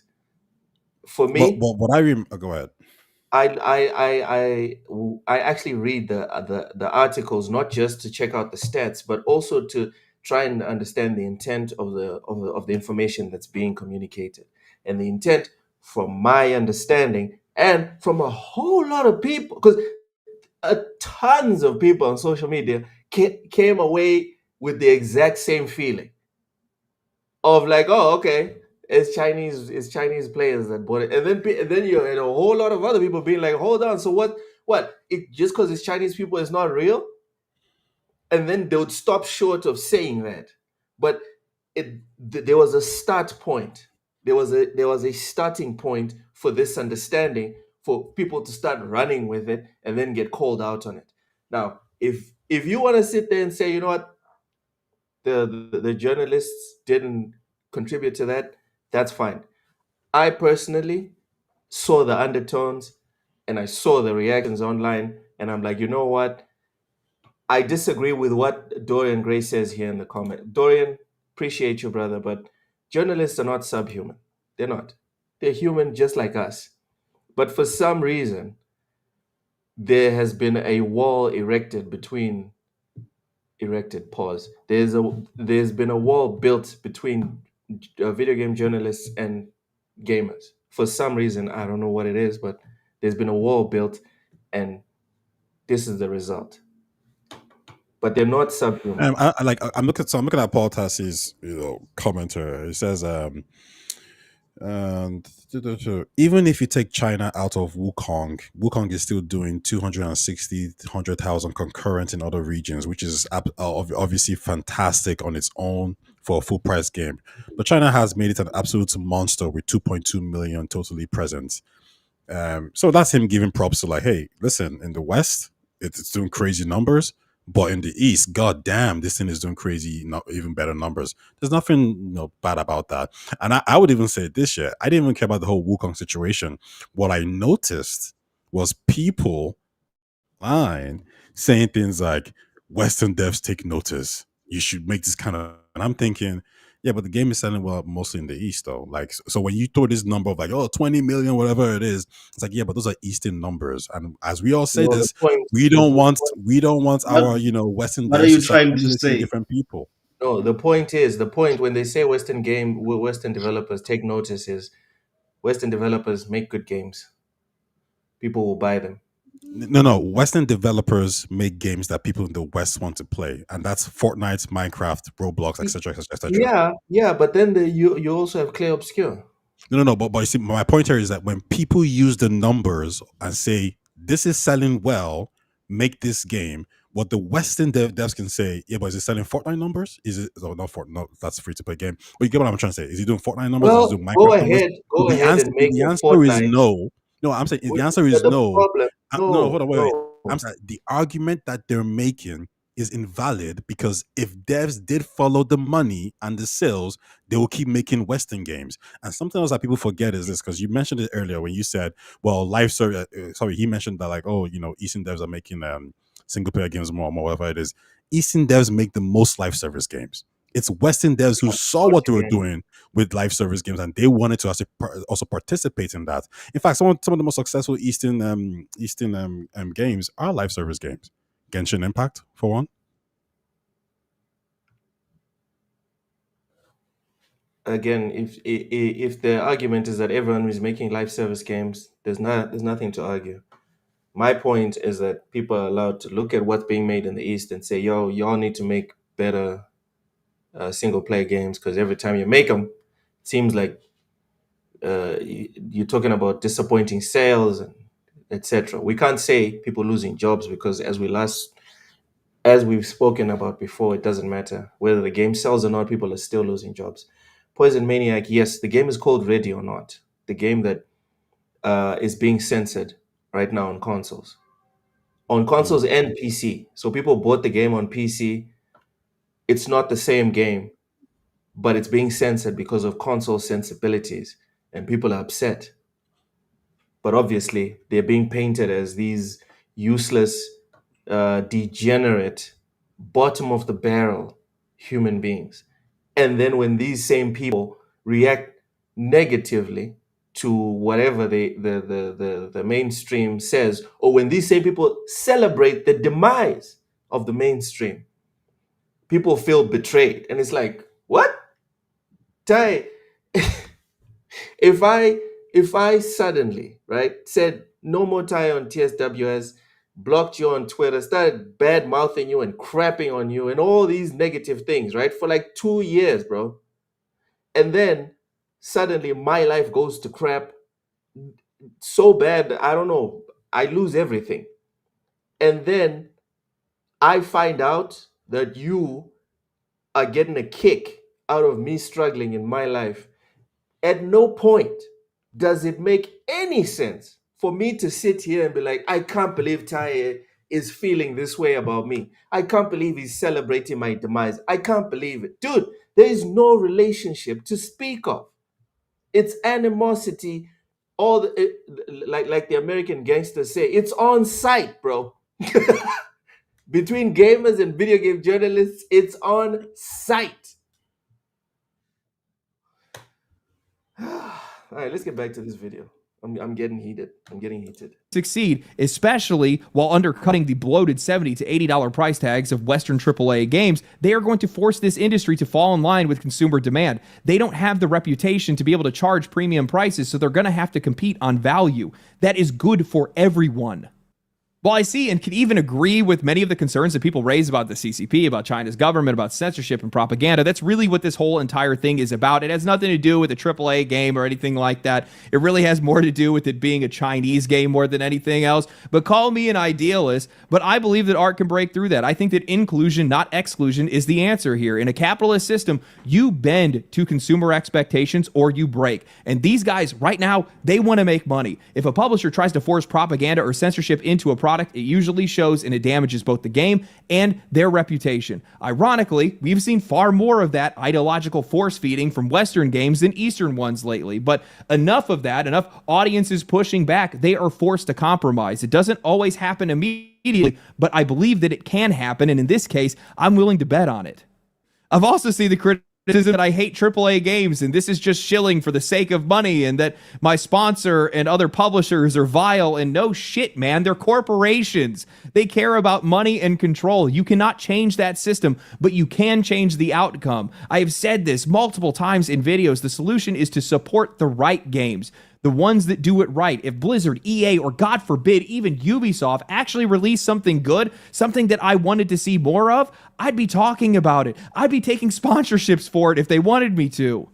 And just so you guys know how I operate behind the scenes, I hate Bungie. I've never forgiven those guys for taking content away from a game that I had already paid for. But before all the marathon drama, they had sent me a press kit. We were in talks to do sponsored content. I had interviews lined up. Then I had seen the game, and I made a video absolutely shredding it. Not even a second thought. After that, they still seemed like they were kind of interested, but then I found out they had stole our assets from an indie creator, and I nuked him for that one, and that was the end of that. I operate on a game-by-game basis. These are corporations. They all have dirty laundry. I promote and condemn based on what you are doing for me today. If I didn't, I wouldn't be using Steam despite all the things that Valve has done. I wouldn't be playing half of the indie games that I play that are published by companies that have exploitative business practices that have nothing to do with the developers themselves. There is always going to be some hypocrisy in this space. At the end of the day, I am a consumer just like you, trying to play the games that I actually want to play. One thing that I think gets lost in the haze, I make a lot of videos, so over time that context can kind of get buried, but I am not anti-AAA. I have no idea where that came from. In fact, it's the opposite. I love AAA games. That's why I criticize them so much. I want good AAA games at a fair price. What I don't love is how they're made and budgeted. Those budgets are creating these unrealistic expectations on both the developers and the audience, and I don't like how anti-consumer this industry has become. I don't even hate things like microtransactions, live service models, or hell, even gacha games. What I hate is that they've become the only focus. They're not being used to fund great games or for our benefit or even for the developers. I wish that this monetization systems didn't even exist in the form that they're in, but they're not going to go anywhere. And if that's the case, they should be used for us, not against us. The funny thing is, as I'm making this video, I realize how futile all this is because, well, there's always going to be people that are never going to see it. People that will never know the context, never watch anything before this, and base all their criticisms not on my history, but on what I did today, a lot like what I do with video games. When I watched that video that was criticizing me, I kept thinking, wait, what? I've literally been talking about this stuff for the past year. Hell, my Stellar Blade video only a couple weeks ago echoed half of the sentiments that were in that video. I was more worried that people were going to get tired of me repeating myself than thinking that I wasn't being genuine. And honestly, I didn't even realize what the problem was until I saw a comment that said something like, wait till Asmongold sees this. And then I just threw my hands up. He took the same sponsor. And then it clicked. This is just the nature of the internet. It's fast, it's fragmented. Most people haven't seen all of your videos. Prior context disappears. People see one thing out of order and it forms their own truth. That's not their fault. That's my job. I need to do a better job of explaining myself. I need to make better context easier to find, and I just need to keep making better content. I'm not one to let criticism get the better of me. In a lot of cases, I try to do my best to be able to find some value in it because that's only going to be able to help me in the long run. And I know that there's going to be some bad faith stuff that's out there. Every single content creator goes through that. It's like an initiation process more than anything else, even though some of these guys are actually just kind of perpetually stuck in an initiation process. But I think it comes down to what you do and don't want to engage with and how to be able to pick and choose between those. And in this case, this was something that I felt was valid enough for me to be able to want to discuss, and I had some other people within the community that would talk about it, and I value your feedback, so here I am discussing it. I do not want to get into any type of like petty internet drama. Please do not go sending any hate towards anybody or anything like that. He who cast the first stone, I saw another guy that was essentially calling me like the pipeline to the alt-right. He opened with what he believes is an insult, saying that I'm like loved by my family. So weird. I've said it before. Anything that is political or social political in content or context, if it is overtly in one direction or the other, it's going to exclude an audience. And quality representation trumps superficial tokenism every single day of the week. And that's what we've been seeing in a lot of video games. I can't help that activists are cosplaying issues rather than actually making video games. I vote independent. There you go. There's your pound of flesh. I'm an agent of chaos. You can hate me for that if you want. So yeah, second year's been crazy. You know, we've been really popping off. Things have done really well for the channel. All right. I think that's the video. Tay. Some video. I mean, talking about his life and the critique. I think, well done. Yeah, good video. Where are the red flags, brother? There's red flags there. Okay. John, Tyre what's doesn't hate the this guy. He video? doesn't have a problem with this guy. Yeah, I John, don't, what's I the don't, video? I don't hate this guy at all. Like, Okay, this one. This one's from 6 days ago. I haven't seen it yet. Can we watch this one? yeah, but They like, I think they like, had okay, everything and they wasted it. I guess this one is not about like how his channel's going. yeah. I mean, we could watch this one as well. I mean, yeah, sure. I'm just saying, like, I want to actually be done with the legendary drops thing because I disagree with you at a fundamental level. And I would like us to agree moving forward, whether it's we agree to disagree, or maybe I'll change your mind, or maybe you change mine. No, because there's nothing that you're saying about him that I necessarily disagree with. The issue I had was a specific video, and it had more to do with like the channel itself, right? So the channel is one of these us versus them channels. Now you can make an argument that no, it's not really like that, but the thumbnails kind of give that vibe, right? So that's why I just don't We really are so bother back. watching it. Stop killing games. That one's fine. I mean, that's the name of the initiative. Okay, they didn't want this. Is this an issue? They This didn't. game is completely broke them. Yeah, but you I see, mean, I recognize this is the YouTube game. Like this is also the yeah, thumbnail kind of it's, title game, right? So there's not too much there. But like for example, the Dragon Age So Vilgar what's one, the it's your issue? fault. It's like it's whose fault? Who we talking about? Okay, so can we watch this? Yeah, sure. Go ahead. No, dude. Again, like I keep saying to Ham, my problem, right? I have Mhm. this issue. I've had this issue in my personal life and even at work. I like to get to specifics. If you say something, I need you to get to the specifics of what the issue is, But you so see, we but can. my issue wasn't these yeah, but videos. he's It saying was it's one none of specific. this. Yeah. It was one specific video where like I didn't even know this. Listen, I knew this guy because of you. Because you were streaming and you're like, oh, I'm gonna watch this video with this awesome Yeah, creator who's my best yeah, friend. And I was like, yeah, let me see, this looks your best friend. And then as soon as you played the yeah. video, I'm like, huh? Wait, that doesn't make sense. That isn't catching on. Wait, what's going on there?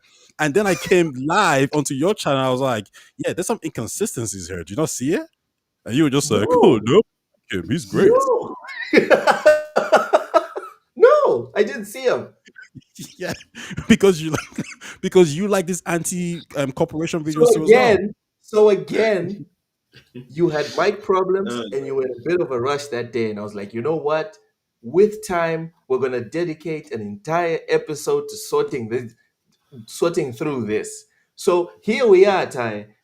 Mhm. The latest video, okay, that one is not a good example. Can we watch this one where he says it's your fault and says, so this is what EA really thinks of you?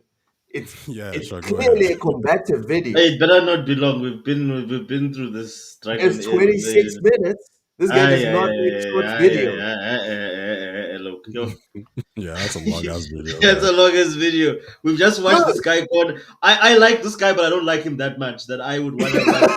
I don't watch. That's like an hour of this guy's content. I'm good, bro. Like But it's not about I, him. It's about trying to no, get dude, to like the bottom of whatever it is that uh, Ty has then against him. then you know what? Let's set aside an episode just to do that, bro. Like we're already like It was like this 3 hours episode, in. brother. We're 3 hours in already. This guy, I can't watch another hour of this guy. I'm good. I'm good, bro. Chat, what do you guys think? What do Like you I'm guys looking, think? yeah, the thumbnail's like, I'm looking at this one. It They says, want it oh, Red, gone. you're a fan. Schedule Dude, one is a I problem. have never, Vince, I have never denied this. I'm a fan. I I've will never leave you denied guys this. to watch this guy. Like, if I want to watch his Nah, content, I'll go nah. to his channel. We can review his stuff another time Yeah, again. the But, thing, but the again, problem. but you see, but like to be clear, it was a specific video, right? If you want to be general with it, it's thumbnails or comments like they want it gone. Schedule one is a problem. It's like, who wants it gone? What's the problem? I don't understand. Like Can we it's watch this the video?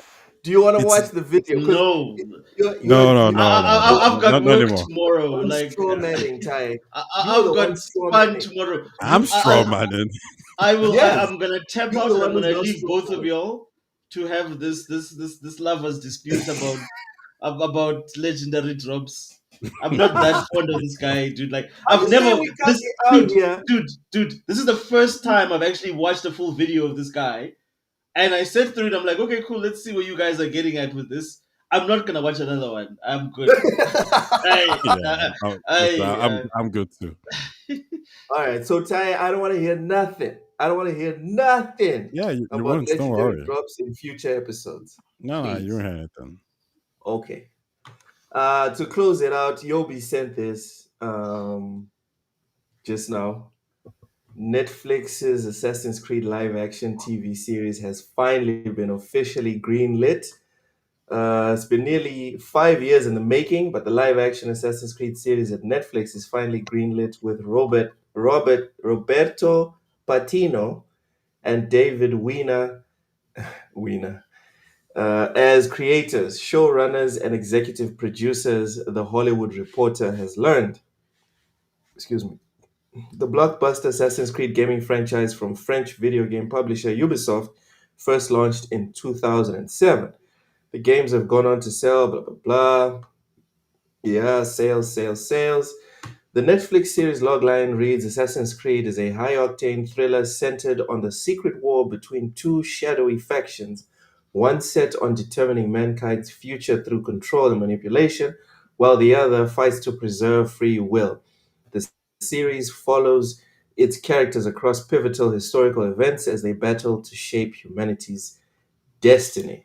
The Assassin's Creed TV show follows other gaming adaptations at Netflix like Castlevania, Arcane, Cyberpunk Edge Runners, and the upcoming Splinter Cell Death Watch. I was not aware of the Splinter Cell Death Watch.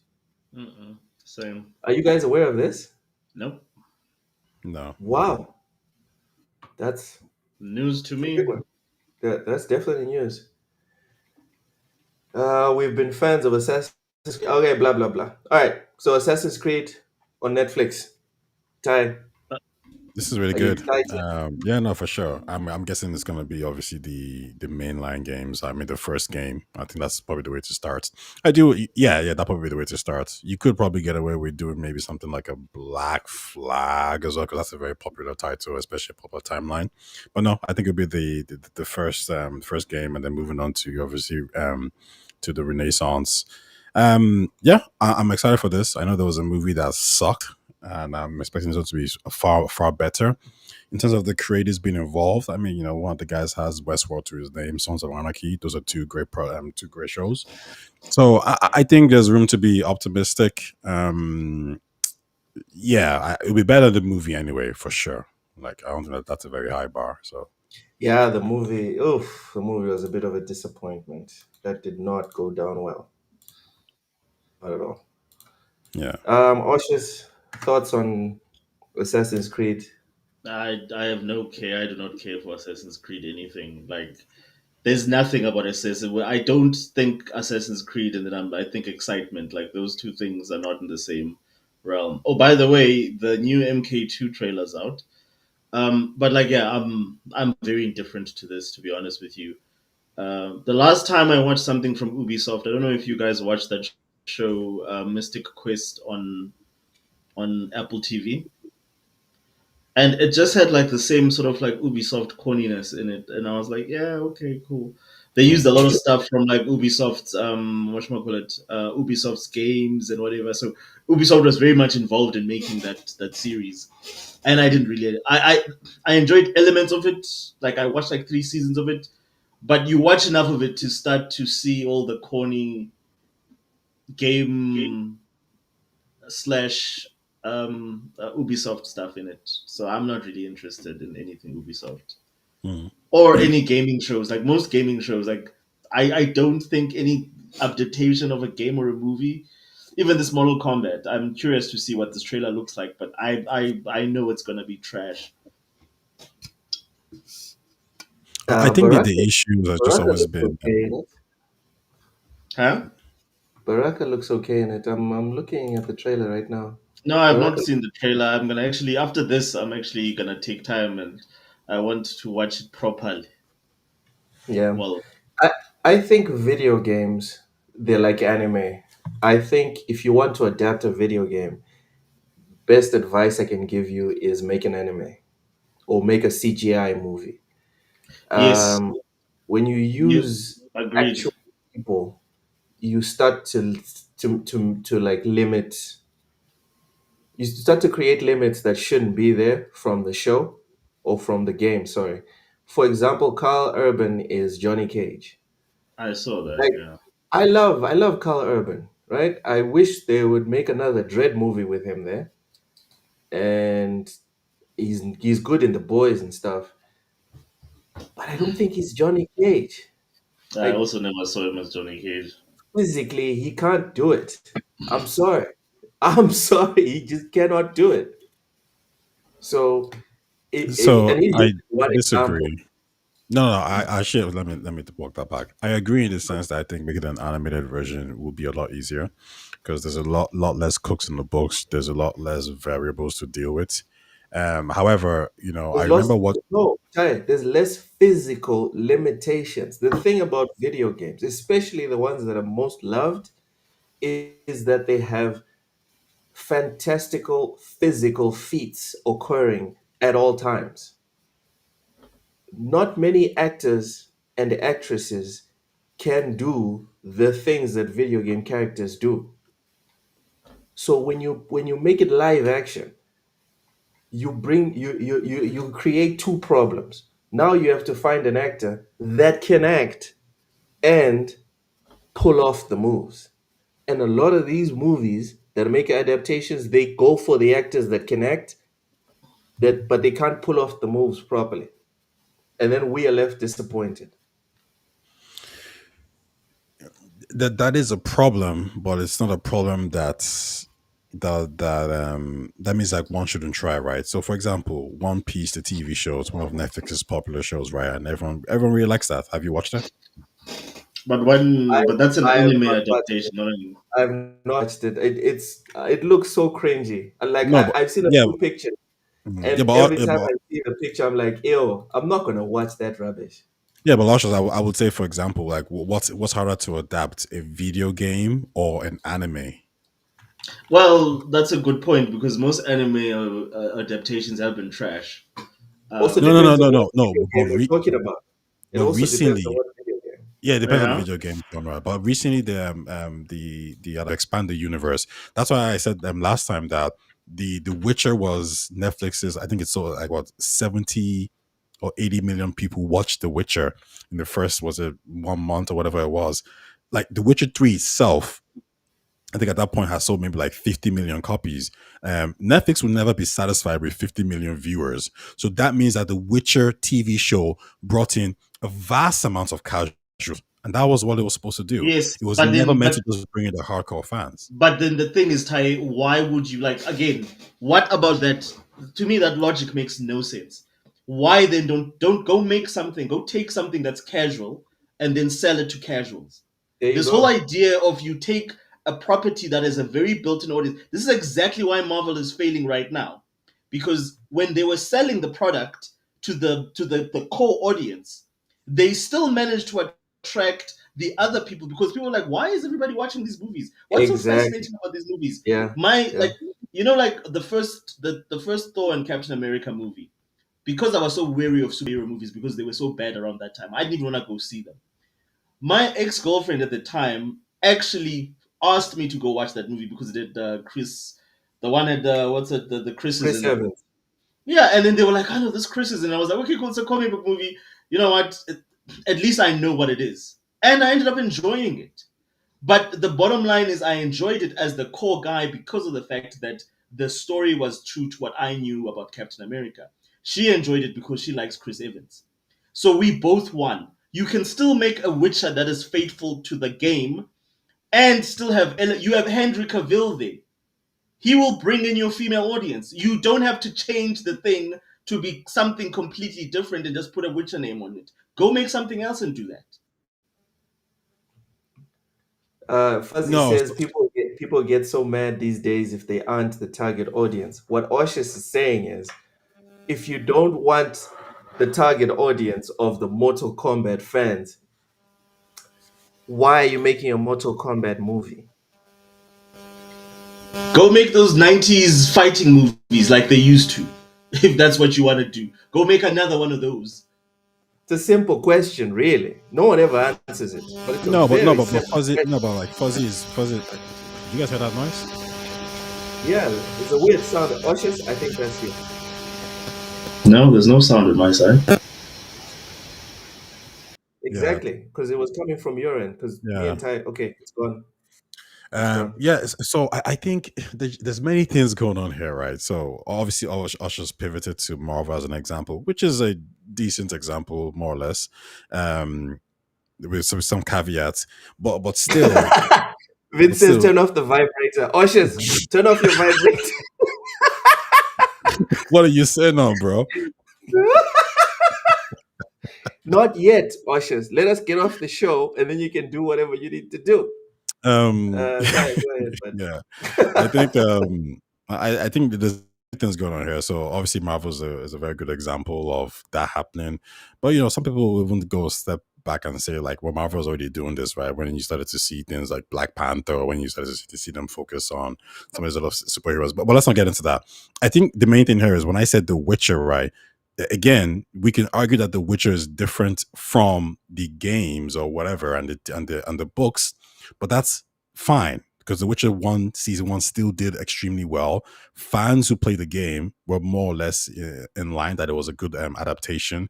So it can work. Now, I think the pointer is when we kind of expect some kind of one-to-one transition, there is no one who read the Witcher book, the first book or any of the books, and then played the game and felt like, oh, what a shitty adaptation. Of course, it's going to be different. Yeah, It's a video game. Like, of course, it's what it is. So should The Witcher have not existed then as a game because the book readers were going to be upset? No, they were here's they the were concern. targeting a different group of people, right? Here's the That's just number concern, Ty. one. Go Ty, ahead. here's the concern which Oshis is bringing up. You don't want to target the original people that like the original stuff. Cool, cool. Make it good. Most of the time, what happens is, as soon as these corporations start making content that's not targeted to the original fans, again, just like Ubisoft doesn't make all bad decisions, but out of 10, 9 are bad, right? So we feel the same way about these adaptations. 9 out of 10 times, if they aren't making it for the core fans, it's not going to end well, because now they have to make it a truly exceptional piece of cinema that can stand on its own. Do you understand, Ty? I And they're understand not that good at part. most of them aren't good at it. You see, the thing That's the is, issue. like, the core fans don't need to get so anal about an adaptation that might not be for them. So I agree with what Fuzzy is saying here. Right. Like I said, the And then when book no fans one goes to watch it, we'll the just book watch. fans probably didn't think like The Witcher was maybe a great adaptation, right? And you're right, yeah. When you make it into an amazing product, then no one's really gonna complain, apart from maybe the people who are the core fans or whatever it is. But I think the main thing here is that the creator has made money off the product, right? That's fine, off the game, the book, whatever it is. The creator wants to expand the IP in different ways. So they're looking to get different target audiences.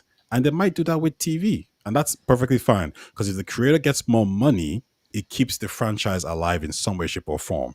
It's the same thing we And said about Star Wars, the one that that flopped, yeah, that Osh was interested in, and we said, hey, listen, Star Wars, and it looks like the Goonies or whatever it is, but you know what, we can see why kids might like this, so yeah, go ahead and make it. So I just think we need to accept that like not everything is 100% for us. It might be 80%, 70%, 60%. I even give another example. Lord of the Rings. If I was to ask you guys right now, did more people watch Lord of the Rings than read the books, the answer is they watched, and that's perfectly fine because not everybody is But into that then, medium of Why media. but was then, that, Ty? Why was wait, that? wait, wait, wait, Why? wait, wait, Let me ask, why was that?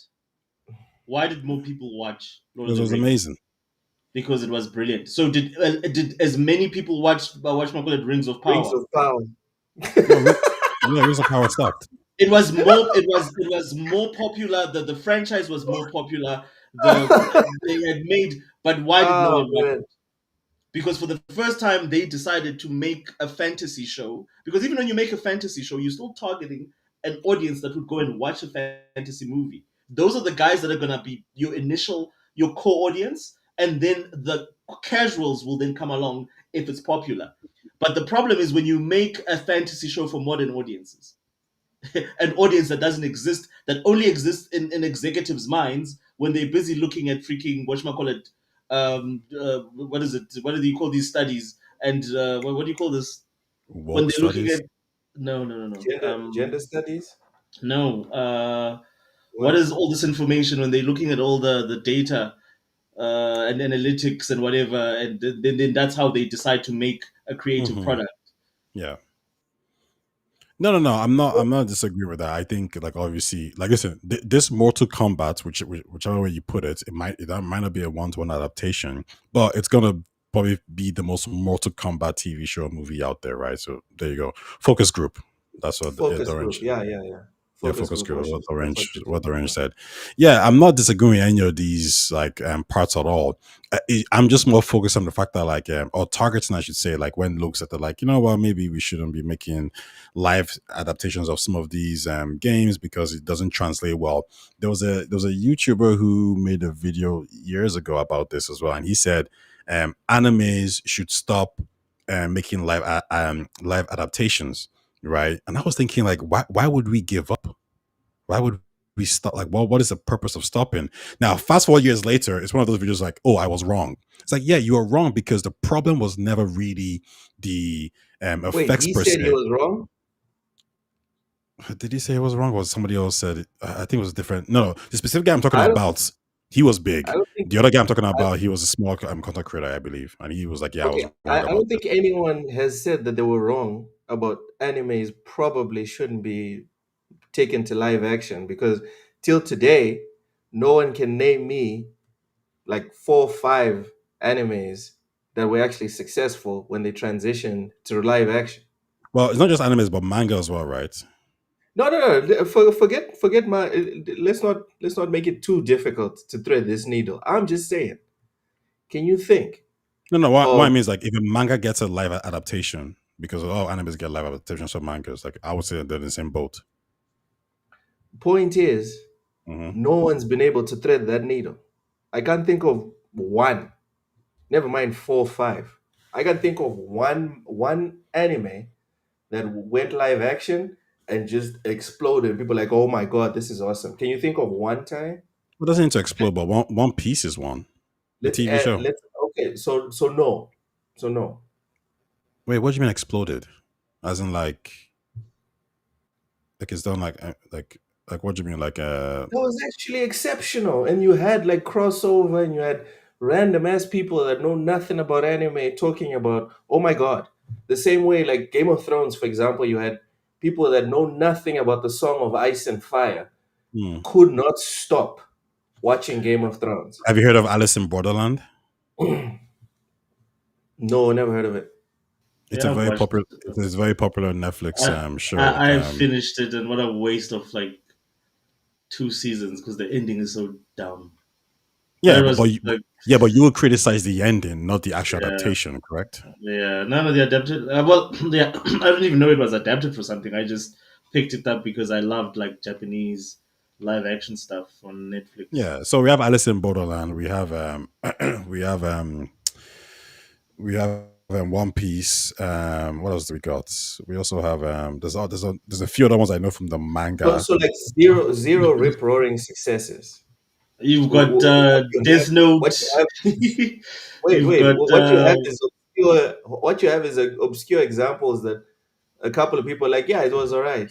It had Wait, some wait, issues, wait, but it wait, was. wait, wait, wait. Sorry, sorry. What Alice, do you mean? Alice in Wait, wait, Borderland wait, was wait, wait, quite wait, wait. big. What do you mean obscure examples? That What was I'm quite saying successful. is, Alice in Borderland. Maybe I'm wrong. Maybe I'm wrong. I don't have my finger on the pulse. Was never actually trending at any point. It was quite big. It was trending. Like, what are you It talking about? was It's very it is one popular. of the biggest like Netflix. I guess it's been I'll popular. tell you I now. mean, like, I know people who watch it who don't Squid watch Game. anime. So it's like Squid Game. It No, it was didn't Squid reach. Game before Squid Game. Yeah, it was It way was before Squid Squid. Game before Squid Game. Yeah, basically. No, but you see, like you're giving it these unrealistic expectations. That's the problem. Like it's like not everything's gonna be That's Red Dead why I asked Redemption for 2. one. Ty, that's why I asked for one. Yeah, I didn't I say would say four, Alice. five. I would say Alice I'm in Borderland saying is that one one. that was like a big success that was like, you know what, let's do this more often. Yeah, Alice in Borderland. Alice in Borderland. All right. Yeah, I All would say right. Alice in Personally, Borderland I've is. never heard of it, but okay, sure. Osha seems to agree with you. No one in chat is disagreeing, so let's go with that. So yeah, okay, let's have more anime uh going in that direction. Dude, I Fuzzy think says here's a stat Transformers. I'm seeing here. Transformers is not anime, Fuzzy. Transformers is like cartoons. I think Here's those a are stat here. Season 2 of Alice in Borderland dropped on December 2022, and in less than a week, the streamer revealed that the series set a new record. In just 4 days, Alice in Borderland reached 61.2 million viewing hours. It was the top 10 in 90 countries, including the US, Yeah, Japan, Canada, Brazil, and China. Like this is kind of what I mean. Like, it was let's pretty say big deal. let's say for argument's sake, you say, yeah, but that's just one. The fact that there's just one shows you it can work. no, I did ask for one. I'm not like you and Osha. I don't move goalposts. I did No, no, ask no, for no. one. I'm not speaking to anyone in the chat who might think like, well, that's just one. I'm saying, yeah, the fact that there is one shows you that like it can work. Sure, sure. Which is why I said, let's see more. Let's see more. And I'm now going to put Alice in Wonderland as one of my Yeah, you should. shows to watch. Although I'm not one of those guys that will power through something if I'm not having fun. If it's boring after like 2 or 3 episodes, I'm out. Dorian Gray says I can think of middling ones. Vincent Vega says the Avatar movies. The Avatar movies were pretty dreadful.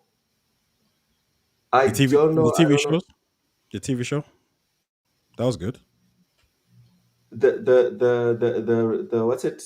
The Avatar Did they TV do show, an adaptation? yeah, they did. Yeah, TV show was really good. Okay. Oh, I well, would here's a better I one. would beg to differ. Aeon Flux was an okay movie. Yes, that movie was nice with Charlize Theron. That movie was nice. Ghost in a Shell. That was okay. That was okay. Yeah, it was very okay. Also, the One Piece TV show broke records, Nah, and man. well, it Nah, broke record. It beat Stranger Things, one of Stranger Things I records. refuse to watch the One Piece show, bro. I'm currently on All those episode shows, even the last Airbender 860 show or is kind of anime. trash. All those I'm shows are on trash. episode 860 or 870 in the anime version. I'm not watching the TV show, bro. I'm sorry. I don't know how can Ty, have you seen One Piece? Does it have you seen like the anime and the TV show? Nah, I've watched neither.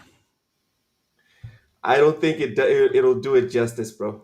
Fuzzy says I like the Avatar TV show. Okay, I've never watched the Avatar TV show, so maybe I should look into that. The movie was so bad. The Yeah, movie was it's trash. horrible. It's Maybe because they maybe the TV give show it was to good. people who shouldn't be, who shouldn't be dealing with these things. Like this is why as soon as I found out that Jonathan Nolan was doing Fallout, and even like where HBO was doing The Last of Us, and it was Johan Rennick, my first thought was like, yeah, it's gonna be good.